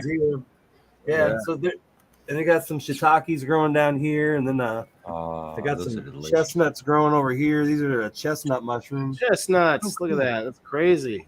You ever seen a mushroom in like that in the wild? No. No. Yeah. So this thing has a thing in it that actually it's an atomizer that's inside this thing here. Atomizer This man. thing actually produces all the steam in here. Well, it's not actually Oh. fog. Oh, It's fog. Oh, uh-oh. it just fell on my computer here. Take your time, clean it off, bro. This isn't. No, Is your computer okay, bro? it's not the first time it's happened. Uh-oh. Well, that's okay, but I'd rather your computer be all right because it's not worth it. There you go. It Wipe just that landed shit on the keypad. Oh, But poop. this thing has if you know what a fogger machine looks like, a fogging atomizer Yeah. that actually like produces that really fine mist. Yeah. This thing has 6 of them in it. It has 6 Wow. discs, so it produces this really fine fog. And every time the humidity drops below 85%, it comes back on and shoots this really, really fine fog in this room Yeah. that the mushrooms really like. I use a reptile fogger in my 4x4 inside Wait. for my humidity. Did you say erectile fogger? So Yeah. you can see it's on right now. I don't know if you can see the fog, but every 30 minutes, this whole room fills up with a fog so fine that I can't even see in it. So it actually produces a fog that blocks the ability to actually see the bag sometimes. Wow. Like you can't see 2-3 feet in front of you. That would be cool after taking some psilocybin for a dose. Yeah, Just because hang out. mushrooms, they like a on really, really fog. fine mist. So if the mist is like really too heavy, it'll actually damage the mushroom. So it really likes a really fine mist. I need you to take a selfie video, like a reel or a story, while in the mist, and act like you're in the Blair Witch Project. Yeah, I thought about doing a promo like that where the mist builds up in there and then I open the tent up and I just walk out of it. Yep, that's perfect. I was thinking the same thing. Yes, that would be cool too. You need a second person, or you just record it and then you can edit the beginning part out. You just set up your camera recording, walk into the tent, then you can cut out that first part, or I could if you needed help. Anyway, that's awesome. Colin, don't hold back. SteveO was talking about here's all the ventilation. Yeah. So Colin. there's actually an air conditioner back here. You can see that actually I built this thing to it where it actually blows the air into that tent. So that tent is kept at 65 degrees and like 85% humidity all the time. And then these other fans actually circulate the air. This actually cleans the air before it blows into that the air fogger machine. So it actually cleans the air before it comes into there. Oh, a pre-filter then. Oh, Yeah. okay. 'Cause that way it keeps algae from building up, so I only have to clean it like once a month inside the water tank, because it does get like algae builds up inside the water. Couldn't you just put something like white vinegar in there or something? I could, but it should be cleaned out once a month, just because this room has to be kept halfway clean. It doesn't have to be kept really clean, but contaminations can grow inside the bags. Mm-hmm. They like to eat the mushrooms. Like trichodermia will attack the mushrooms that are dying. So if you leave a piece of mushroom in here and don't pick it, it'll lose its ability to fight off infection. So it'll actually get something on it. Yeah, Joe's got a good point. The yellow tote lid, it's letting light in there, so that doesn't help with the algae.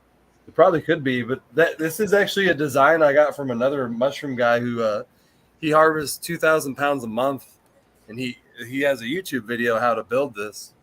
But you are right, light does let algae through, but I mean, yellow lets light through. So what are those lights? Are those do they need like grow lights? no, they like a 6K light, like 6,500K. But they don't like anything special because they're not a plant. So they don't work off photosynthesis. They actually use they take the nutrients and oxygen and make it to grow with. That's what they really use. Huh. So they really just need minimal light. So they do need some light though. They need some. You can't grow it in the dark though, right? Well, these probably would grow in the dark. I've never tried it, but I'm sure they would. You leave those lights. So what I'm asking is the lights above your head. Is that just for you to see, and then you shut those off when you're done? No, they are on a timer. They're just on a 12-12 timer. Huh. So they stay it's on for weird. 12 So hours it's and almost all. like grow lights, but not quite. Not Yeah. like But it's not as important. They're just regular lights. These are actually outdoor lights, so they're waterproof because this environment's really humid. Yeah. So it actually destroys. It's right. Makes sense. starting to rust out the steel things and do some other damage. But Oh I wow. only imagined the tent was going to last 5 years. Yeah, you have to work that into the business model, I guess. And I bring that up a lot with the aquaponics is that any indoor growing is going to require replacement and refurbishing of the system for every couple of years or whatever. This another area of the mushroom farm. This is where I grow the special mushrooms or mushrooms that grow in boxes. So there medicinal mushrooms. Okay. there are certain species that grow in boxes. So, and you can see that light in there. They actually do like blue light. They like the UV blue. Kind of help. I like blue light. The mycelium specifically likes it, not the mushroom. So when the mycelium grow, Nice. and then we'll walk to the other part of the mushroom lab. Do you grow mycelium before you can grow the psilocybin? Yeah, that's what's in here. So this is my mushroom lab. This is where I do all my spore work. We like this thing here. This is where fridge. This is where we got a contamination. Oh, Check that out. We don't see that. We'll cut that part. This has been in here for 3 months. It's been in here too long, and when you actually keep it in too long, it risks contamination. Huh. So it got contaminated because it That's was in here. I get you. But everything else looks good. You can see all the mycelium up here. There's like 6 different species up here. We got blue oyster, elm oyster, pink oyster. And you can see the pink oyster actually turning pink from the Mycelium lab, bro. And black pearl king, this shiitake. We got some golden oysters, and then we have some other species that I'm growing as well. So we got lion's mane. Oh yeah, we got lion's mane in the bottom shelf. Oh, So it's all interesting. That was Bud. That was what Bud was interested in. That lion mane. Bud, this is the time, bro. Pelt him with questions. If you here's okay. So yeah, my family's got a genetic thing of Alzheimer's and brain deficiencies and whatnot. So I was just wondering if eating lion's mane would do anything to help the elasticity and long termness. Oh, for sure. Yeah. Yeah. I have a whole brochure that I actually hand out to people when I sell them my supplement. It actually has like 8 or 10 things that lion's mane actually does. So it does a lot of things. It also treats anxiety and depression. Hey. It's not very strong, but it actually in a very small way because it helps. Yeah. It helps with the gut, the brain gut connection. So it kind of makes it a little more healthier, which leads to less anxiety. Joe has a good question here. What do you do with the contaminated ones? That jar that you just picked out, was it the same size container that you were telling us about a little while ago that you put outside and it was able to find its way back or whatever? Yeah, usually the grain jars don't come back because they're just too small. That one usually I just dump into my garden and I clean the jar out. So I actually have something out of that material. I have a compost pile now that I just started last week to do with all these extra things that I have. And Guys, so comment below if you have any questions for Dan. Cullen has some here. Definitely comment down there. We'll get to them when we can. and I do have plates. Like you can see, this is the Elm Oyster plate. So Wow. and everything in my garden I do make myself. I I make my own spore plates. I make my own grain bags. Fungus is freaking amazing, isn't it? I know there are other companies that kind of buy their own supplies and then they just make the mushrooms. But I learned how to do everything. I learned how to make the stuff that I grow with instead of buying it. So that was a big difference I did in learning, because you have to learn how to grow the mushrooms, and then you actually have to learn how all the things that you need to use to grow the mushrooms, That's what's up. That's what's up. How to make it profitable too. I mean, if you're going to make it as a business, you want to, like Dan does. He goes all the way down the line to basically the smallest increment that he has to purchase. And you can see how I've improved over the years. So this is what I started with, and this is where I'm at now. So I've gotten a lot more professional looking. I've gotten a lot better at doing the way it should be. Like if this is an actual Petri dish. But when I first started out, I was doing them in Jello shots because it was a cheap, efficient way to do your Petri dishes. And I see. Yeah, I said that wrong. I said increments. What I meant was like the smallest thing that he had to purchase from someplace, and everything else he basically makes from the scratch ingredient, I guess is the best way to put it. Diane has a question here though, and I think I know the answer, but Dan, what would you say to pain relief as far as mushrooms go? That's probably the lion's mane, but lion's mane or psilocybin, right? Psilocybin all day. Sure, that's a little, but that's like more risque. It's a little more risque. It's more risque, but it really that's the future of pain management, I believe. The psilocybin is that stuff. Microdosing psilocybin. Yeah, that stuff is a miracle with a lot of different things. Do you think a combination of psilocybin and cannabis in different medicinal ways is better than just one or the other? Yeah, I think they both work with each other, but I think that we know a lot more. There's a lot more research needed with the pain of how it works, because I myself have experienced it where I'll have something that's painful from an 8 or 9 scale, and the mushrooms can take it down to a 0 to a 1, which make pain completely disappear. That is at an 8 or 9 scale is pretty incredible. Well, that would be a noticeable difference, even if it wasn't exact numbers, but you noticing it that much. Now I want to address something that's kind of serious here. Joe Kelly, he said he likes the seahorse better than the dragon egg. I think you need to give the dragon egg another shot because the seahorse is harder to keep clean. Dragon egg, in my opinion, is easier to fill up with water, easier to replace the water and stuff. We'll see what you think in a little while, Joe. Which seahorse do you have anyway? If you didn't know, SteveO and I are both affiliates for Luca. Definitely check out what they have to offer. If you need a discount code, get a hold of one of us. What is agar? Is that the petri dish of a fungus, or how? That is process? It's meant to start the colonization of the fungus. Yeah, so it's what it is. It's basically that that little Chinese stuff that's called agar. Agar. It's in this little packet. It's basically like a gelatin stuff, but you take that, potato chips, and corn syrup, and you mix them all together. But it's 3 parts. 3 parts potato flakes, 2 parts this agar stuff, and 1 part corn syrup. Add some water and you sterilize it, and that's how you make the agar. So it's called a PDA agar, which stands for potato dextrose something, which basically you're basically using the potatoes as a food source for the mushroom. If you didn't know, the inventor of this was Sammy Agar. He's the first person to Agar the Horrible. But there are different ways, different ways to make agar. This is the one that works for the most species, and the one that is most commercially sold, so I can actually sell it, commercially. I see. Which I have sold them, but I just can't I can't make enough of them because I use them myself.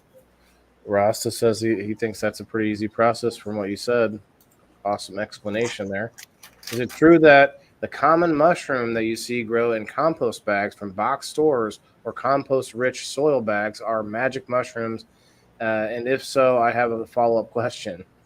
Wait, so the common mushroom that you see grown or that you see grow in compost bags from the box. Those are compost bags. They're actually soy hull and hardwood pellets. They're something called Masters Mix, and that's what the main like 75% of mushroom species grow in that kind of stuff. So that's what I actually have in my garden. That's what's in those bags is the 50% soy hull, 50% hardwood pellets, and that's all it needs to really grow any 75% of its gourmet mushrooms. Man, this trying these other atomizers, they're not working on this. You wanted to see the cannabis garden too. Okay, well, let's see it. Check it out. Let's see it, big boy. I don't know why that light's not on. Are they magic? So Colin is asking us still that his question remains with the store-bought compost. Oh, it tripped again. I'm having issues with something tripping, and I don't know why it is. Tripping. It tripped while I was on vacation. The circuit did. But I think it's something to do with something. It's probably my humidifier. But yeah, this is the Pahua strain. And it's probably in week 2 or 3. This thing literally just blows up. I trimmed it really well down below, and then it just blew up top. So it's a really big plant. Is that a 1,000-watt light, Dan? This is a 1,500 watt equivalent. They're still confused on this question, Dan. What's that? This question of the mushrooms in the store-bought compost. Are they psychedelic? Are they or are they not? Or is there a chance that they are at times? Which ones? The store-bought ones? That's what Colin's asking. The store-bought. I've never seen any that are actually sold in bags. Most of the people who sell the things separately because it's illegal. Yeah, it would be illegal to sell in the bag. But no, that's not what he's saying. He's saying that when you buy a bag of compost from the store, that sometimes mushrooms start growing out of it.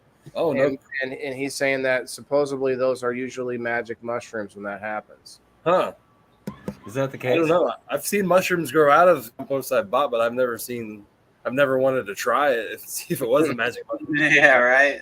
You would think that they would be visibly, I would be obvious, like you'd be able to tell. Yeah. Pete's got a question here. What's the highest terp percentages you've seen in cannabis plants?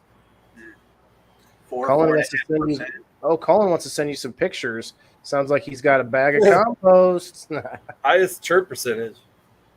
What does he mean, terp percentage? Only from the dispo can you know that, really. The dispensaries show it. You go in and get it tested at Rosebuds once a week or once a month or something? But they just do the THC content. We don't. THC. The other way to do terpene content is if you have to ship it off to a lab. Yep. But this is my other tent, my 4x8, and I got some Pahua and some late stage over here, and I got 3 Ophelia plants growing here. Yeah. And it's getting pretty full in here. These other plants need to be trimmed up a little bit, but pretty full of shit in here. Lots of bat shit that I heard that you need to grow cannabis. I usually put them in flower, and then I trim the plant up about week 2, trim up all the stuff underneath. And I think this is my last atomizer option. I'm going to see if it works. But that's actually the plant, SteveO. Yeah, it is. That's the plant where I snapped it in half underneath. Hi, Loyola. How are you? It actually healed just fine. You can see how the whole plant bent in half. Diane says, I think it has to be grown in cow manure, not just black soil. Well, you don't grow it in cow manure, right, Dan? You grow it psilocybin and No, I use vermiculite, cocoa, and gypsum. Yeah, see, so but you can use cow manure. You will have bigger flush, but then you have to deal with having cow manure.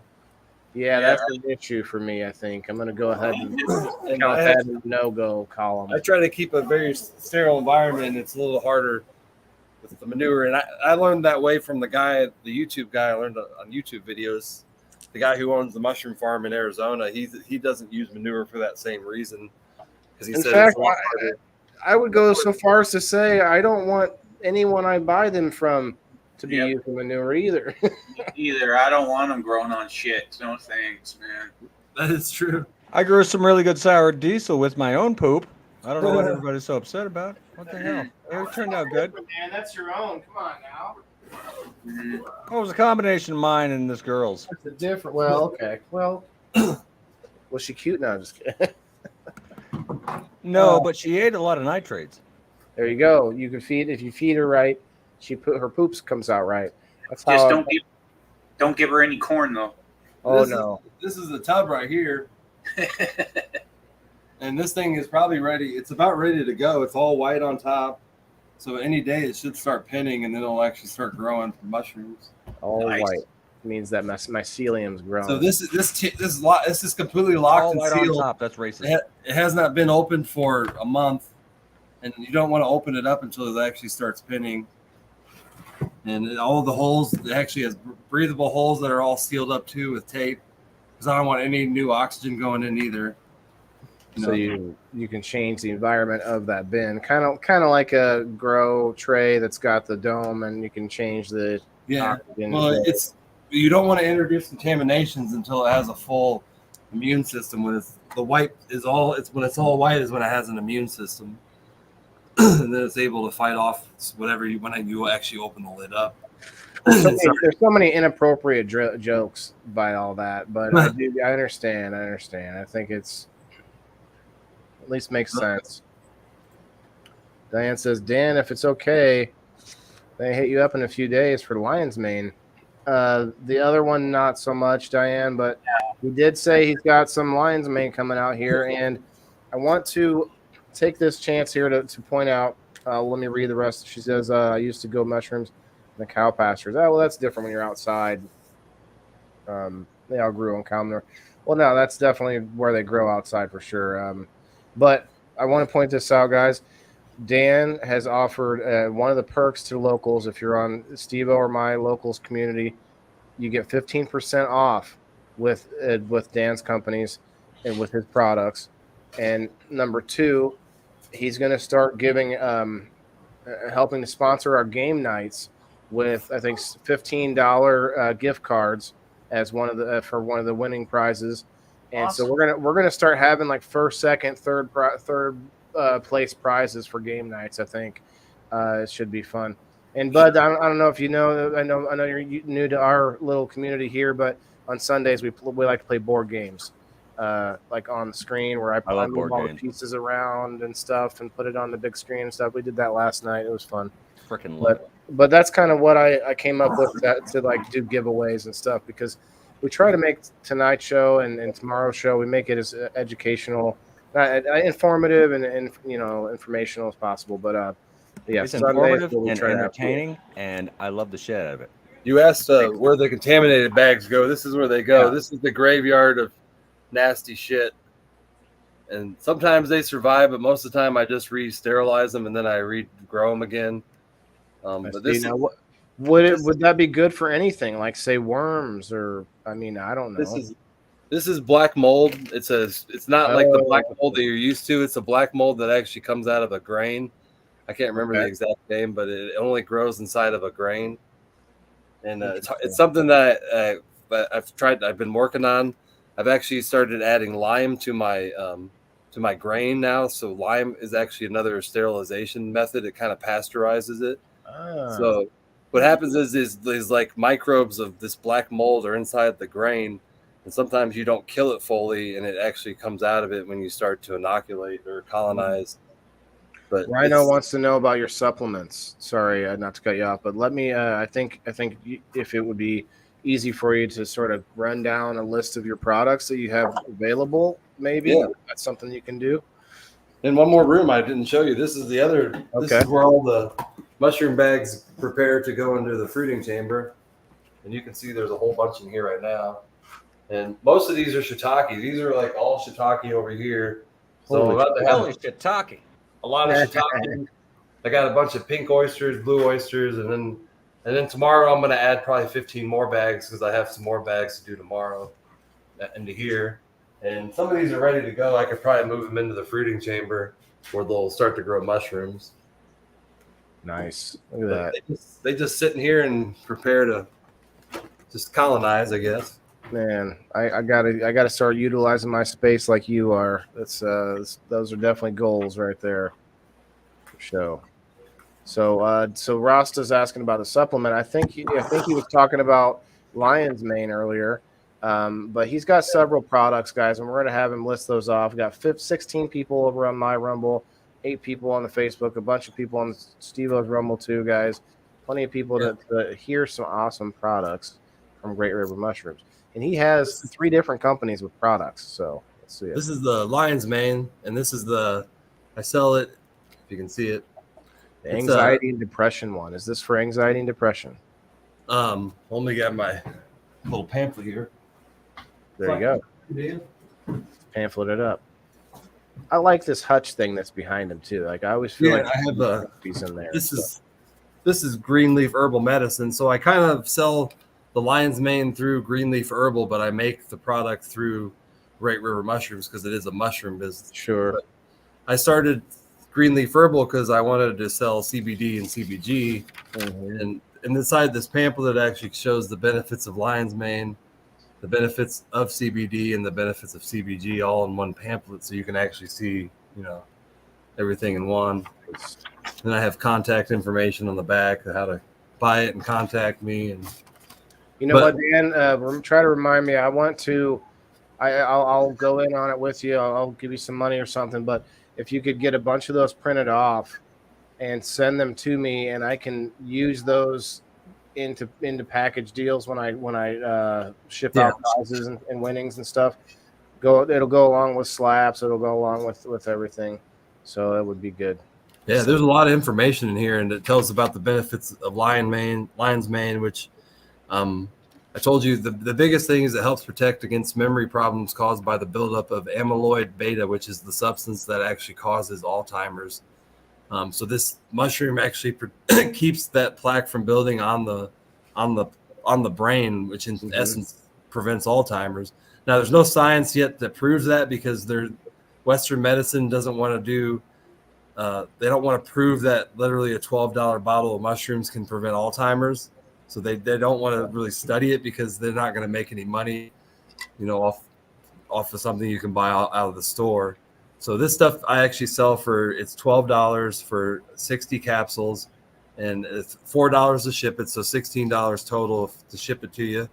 And this should last you a whole month. You take 2 a day, and you'll actually see a big difference in your abilities with brain fog and your overall brain health.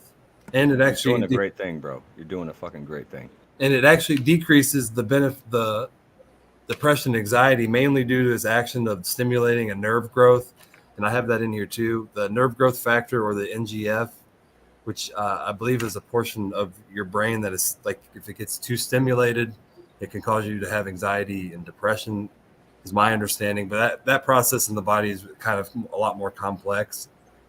Just like more factors, too many factors in there to nail it down.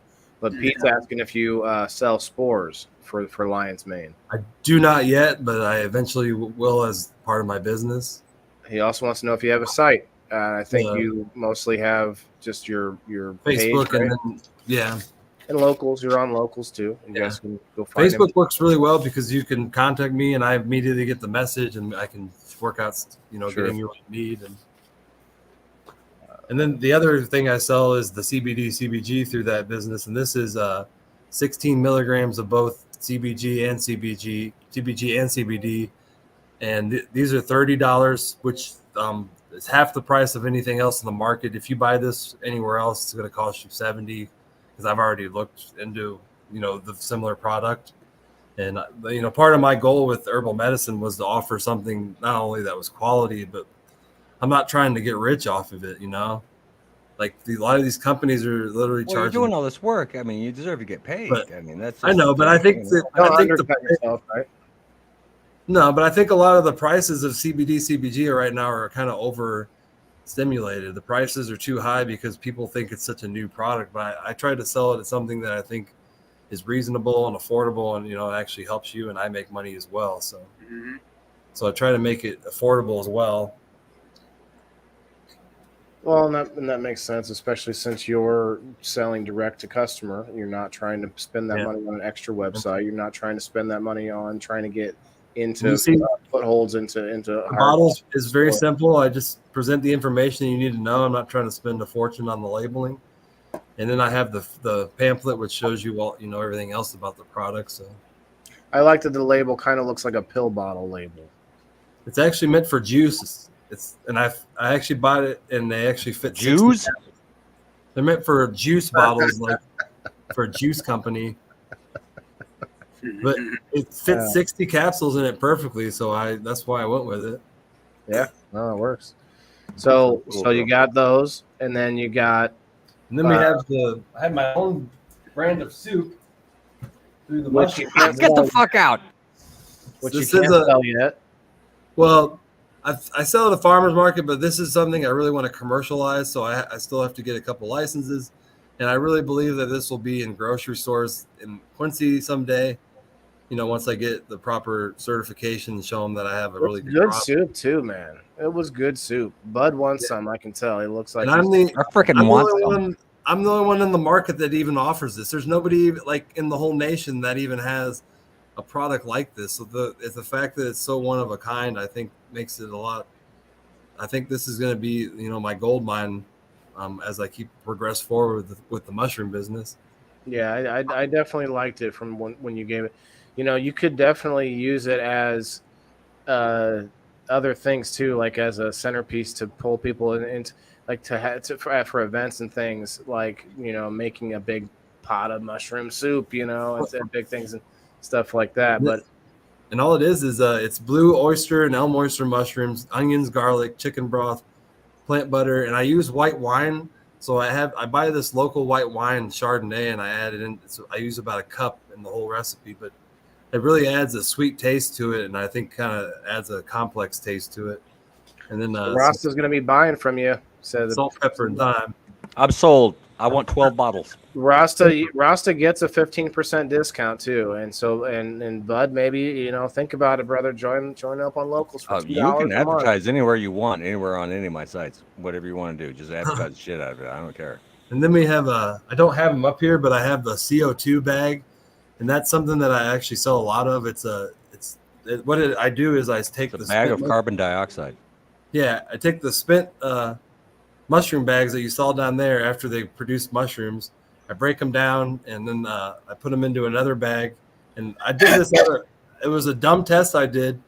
I put them in a bag, put them next to a CO2 monitor, and it skyrocketed. And it went up like 200 to 300 ppms. And I've sold probably 30 of these bags, 40 of these bags over the last couple months. And people have actually told me, they're like, my cannabis grows healthier. You know, you can see a difference.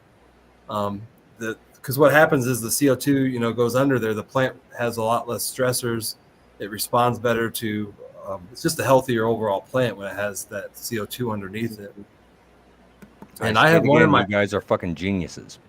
I have one in my tent that I've had in there for 5 months that is still producing CO2. Wow.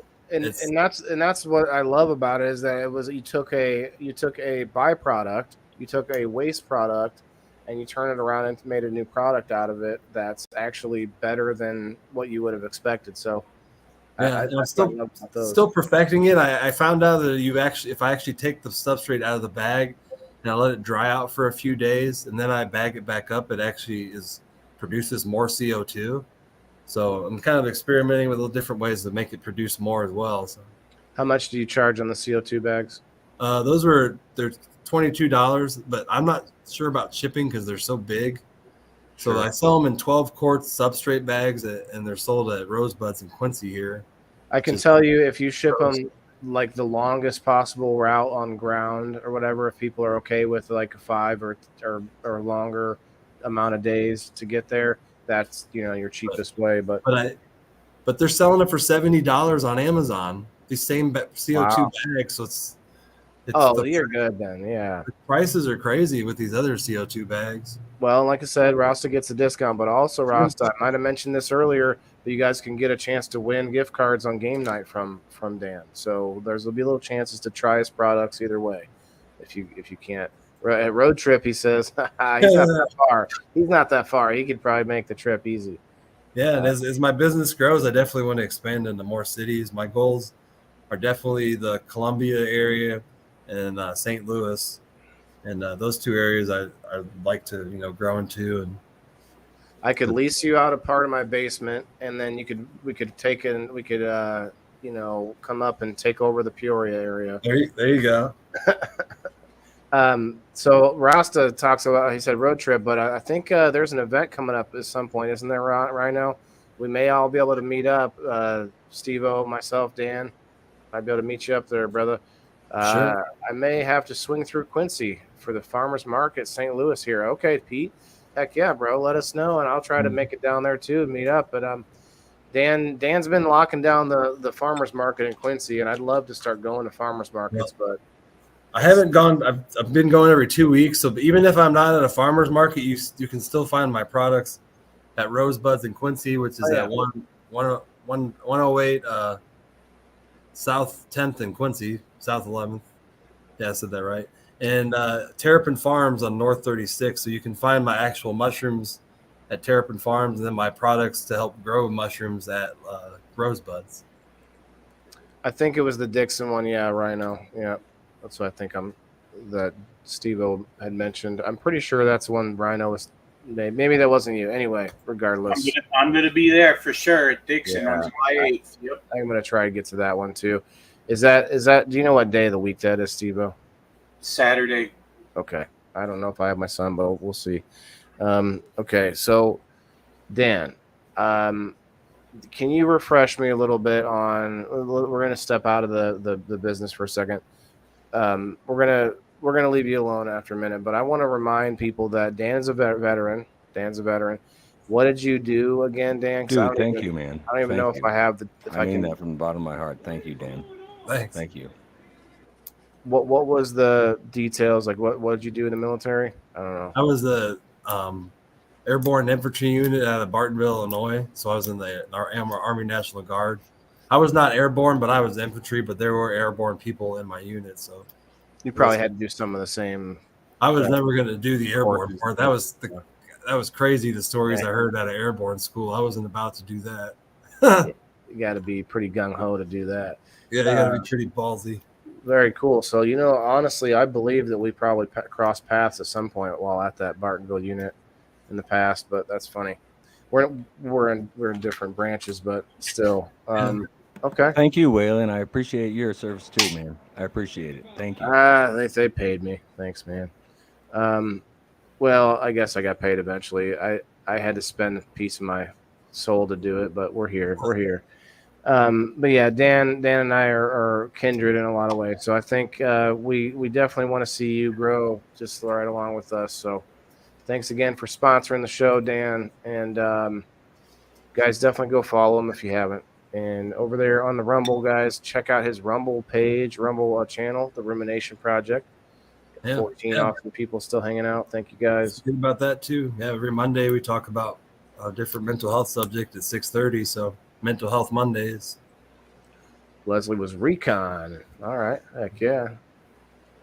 So if you also that answer that question of how I do all this, I'm bipolar too. So I've kind of used the bipolar superpowers that you're given because you have this mind that kind of goes nonstop. So I kind of like learned how to tame it by giving it what it wants and doing all these things and not sitting on the couch and doing stuff because that bores my mind sitting on the couch and doing nothing. I wish I could harness that the way you do because I like to calm it by eating junk food, smoking, using too much medicine, to sit on the couch and then passing out after vegging out to some garbage on TV. No, I'm not that bad, but I do sometimes do those things, and it's like I know I could be spending my time more wisely. But to your point about the mental health Mondays, sometimes I have to have that do nothing time, unwind, let your mind just kind of I wander. take whole days and I just sleep. Otherwise, it's just Well, I don't know raw about that, Ichabod. severe ADHD, and I just go. And then otherwise, it's just sleeping. SteveO used to be more tired, but he's actually been a pretty lively guy lately. Ex- Give him that. Excessive sleeping can be a sign of depression too.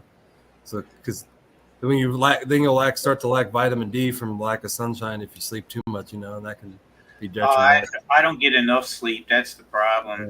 Well, true. If you don't sleep poorly, then sometimes you just sleep in late because you just didn't sleep well. But like if you're sleeping 10 to 12 hours a day, that actually can be a sign of depression.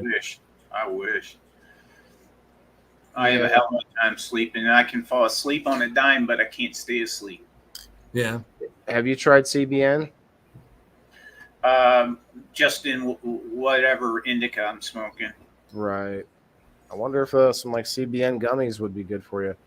I'd love to check that out. Well, I take a sleeping pill to go to sleep, and it puts me to sleep, but I just can't sleep for more than 4 hours, and then I'm up, and then I go back to sleep usually for a little while, but I don't sleep good. So Dan, Rhino, Dan's show that it's episode was at 3 today. Yeah, next week we're doing episode 4 on depression. Okay, depression. It's on Monday night, 6:30 Central Time. So if you want to hit that, definitely check it out. And I kind of hit it in a different way. I kind of don't take the Western medicine approach. I kind of take what we know about, everything put together from whether it's Eastern medicine to Western medicine, and kind of put a whole picture to it. Ashley, you are totally fine. See, this is why locals is important, because people like Ashley, who is also one of our Gromies, she is a locals community member, which means that I know that she's supporting us. She knows she believes in what we're doing, whether she can stop to watch the show, to do all the Facebook hoops, all that stuff. She doesn't have to, because she's doing something already that shows that that she's 100% in support of us, for sure. I'm a Gromie. Yeah. Actually, I do want to talk to you because I want to get you back up here too as third chair now that we've got the I still think it's amazing how she grows that cannabis straight out of the side of that thing. I know, right? I've never seen anybody else do that. So. I want to get some of that showing off here too on the show. So we've had her on before, but I like to think that we're a little more structured now. You think, SteveO? A little bit better, structure. We're actually every week. I agree. We're actually a little over time, but I'd still want to show off these pouches real quick. They're LeafCycle.net guys are one of our newest sponsors, and they come in this awesome little like little burlap sack. I don't know if it's burlap, but it's like a little like biodegradable bag. It says LeafCycle on it. It's a little like hard square thing inside of it. I don't know if it's just a container. I'm not going to look at it. Well, maybe I'll look at it. No, can't look at it. It's sewn shut. Okay, I'm cool with that. No bugs are getting out of there. It's like super minty, man. Like there's mint and like it's the eucalyptus in it. Eucalyptus, yeah. Like I'm smelling. Like I said, it's got natural herbs and oils included: peppermint, eucalyptus, rosemary, and cinnamon. Every one of those ingredients are proven to prevent pests, and having them all together like that's pretty awesome. He also makes a stick of deodorant, it looks like, that you can rub around the edge of your pots that have the same ingredients, and you can rub it on the bottom part of the stalk of the plant too, I guess. Smoking some mullein. Mm-hmm. My J tonight. Mullein. What is that again? Mullein. What's I've that? I've heard it said. It says does wonders on the bronchial tubes. It's an essential oil that you can put in there. Yeah, that's interesting. Our beauties have little flowers on them. Oh, okay. So what you got? You're flipped into flower, Lisa May. Fuzzy. What? So she says that's Indian toilet paper, the fuzzy leaves. Indians don't have toilet paper, just diarrhea. That's why they call it Indian toilet paper. Is that some kind of? Holy cow! All right. So That's what they said. There's a little drawstring to the bag, but it comes with these cool little green hooks that you can use to hook onto the plant. I'm gonna pop on my phone and we're gonna go check out my spot real fast. Where's the phone? Right in front of me. 11 people still. Guys, hit that Rumble button for me, please. We're trying to get away from those big tech a-holes all over the planet, the Facebooks, the YouTubes that don't want to give a crap about good conversation among real people.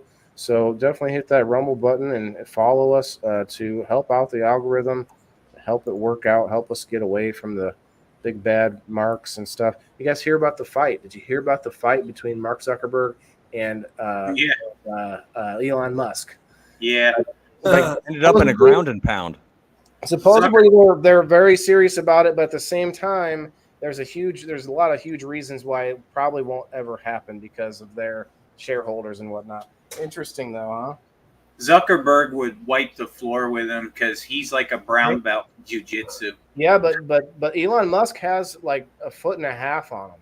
But he's so overweight and out of shape because he doesn't really do much physical activity.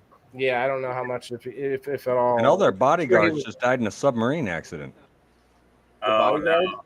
That was one of their bodyguards? What'd you say? All of it.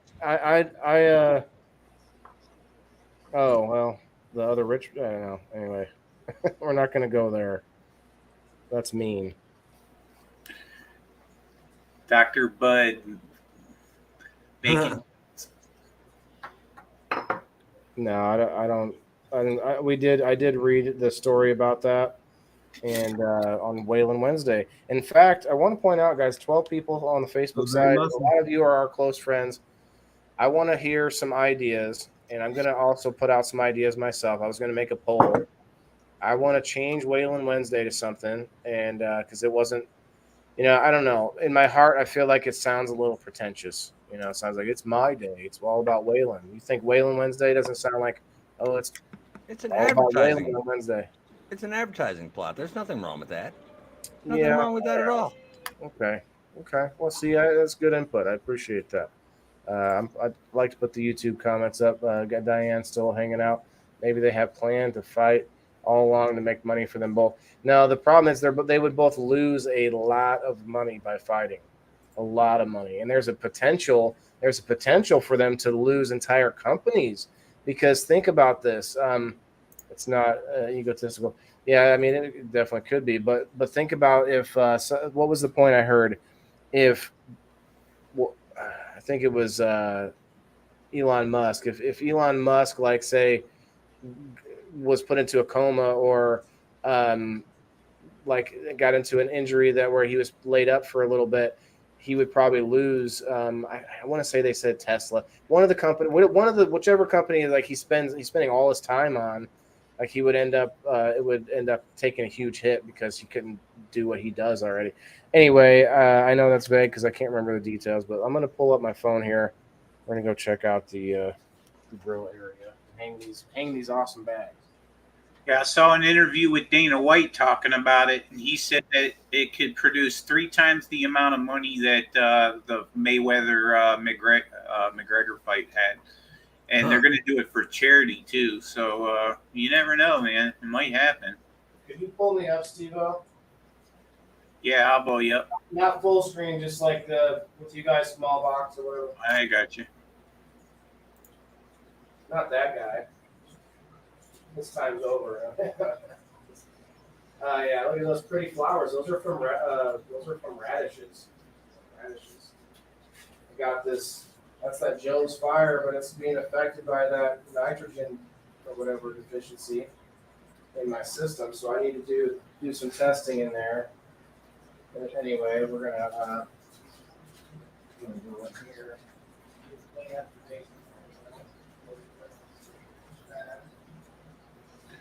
Hey, Waylon, we can't hear you because you're still using your mic at your desk. Wait, you can hear me now though, right? Barely. My bad. All right. Look at that. Oh, those are 2 plants. I thought it was 1. I think she looks a little bit happier. Maybe not, maybe. So you think I should raise the lights up a little bit? Yeah, they're not praying right now. The leaves aren't. I think that you should raise the light. Looks like it's starting to have a kind of a deficiency.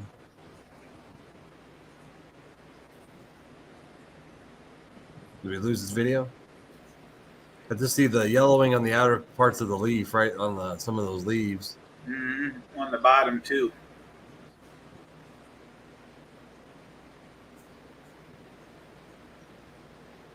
There we go. LeafCycle. Keep them bugs away. Yeah, they're drooping because of the light. They're too close, I think. Yeah. The ones down here aren't. They look happy, but those are not happy. Yeah, they're really drooping. Yeah, that's really droop. It's not water, so it's usually light at that point. You should raise it fast because they can kill your plant really fast too. Oh yeah. They'll burn your leaves out, and then they'll just fry, and the whole plant just dies. I've done it before. All right, I'm done. Yeah, that All right, light. you can pull me back down.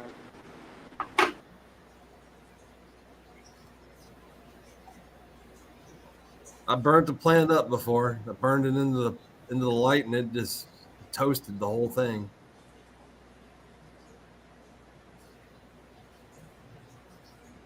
There we go. Big old plants. They don't like to be changed into new lights. That's the stress they don't like. Mm-hmm. Especially from a smaller light to a big light. Well, that one is actually still under the same size light it was under before the move. Was it the same kind of light? Those are pretty high intensity. Well, okay, I have to push back myself. It's under the same smaller square light, but then adding that the big bar light that you saw right next to it. So Yeah. I'm sure it's getting more light either way.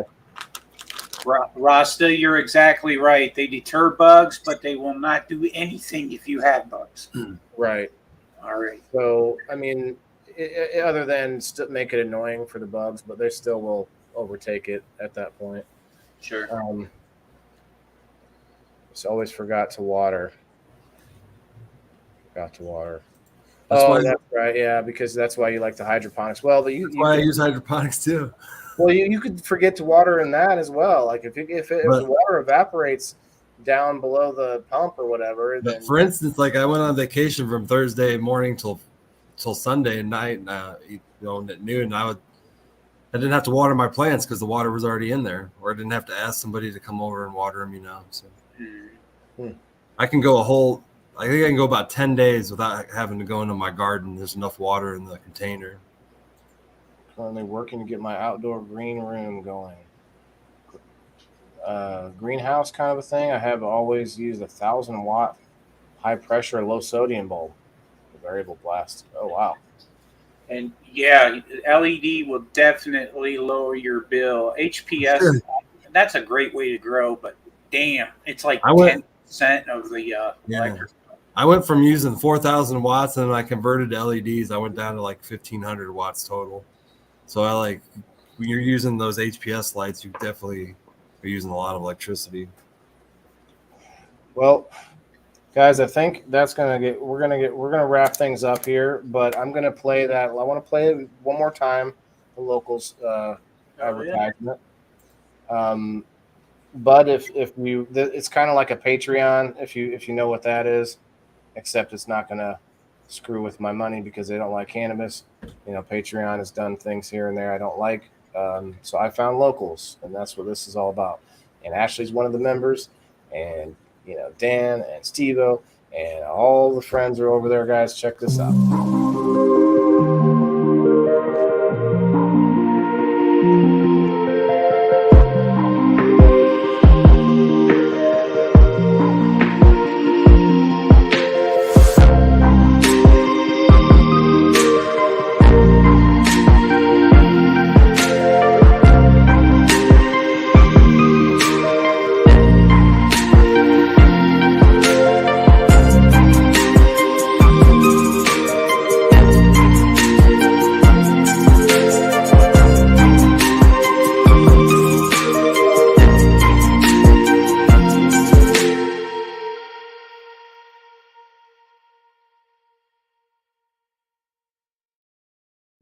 That last part, though, all those cool perks. Atreyu. Yes. Did you see that?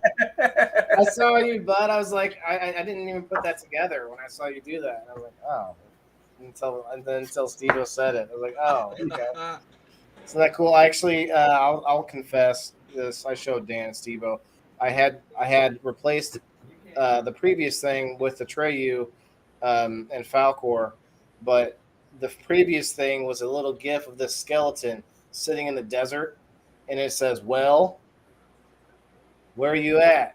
Is what it says. And I was like, I don't know. That may be that might be over the line, but the Atreyu works out.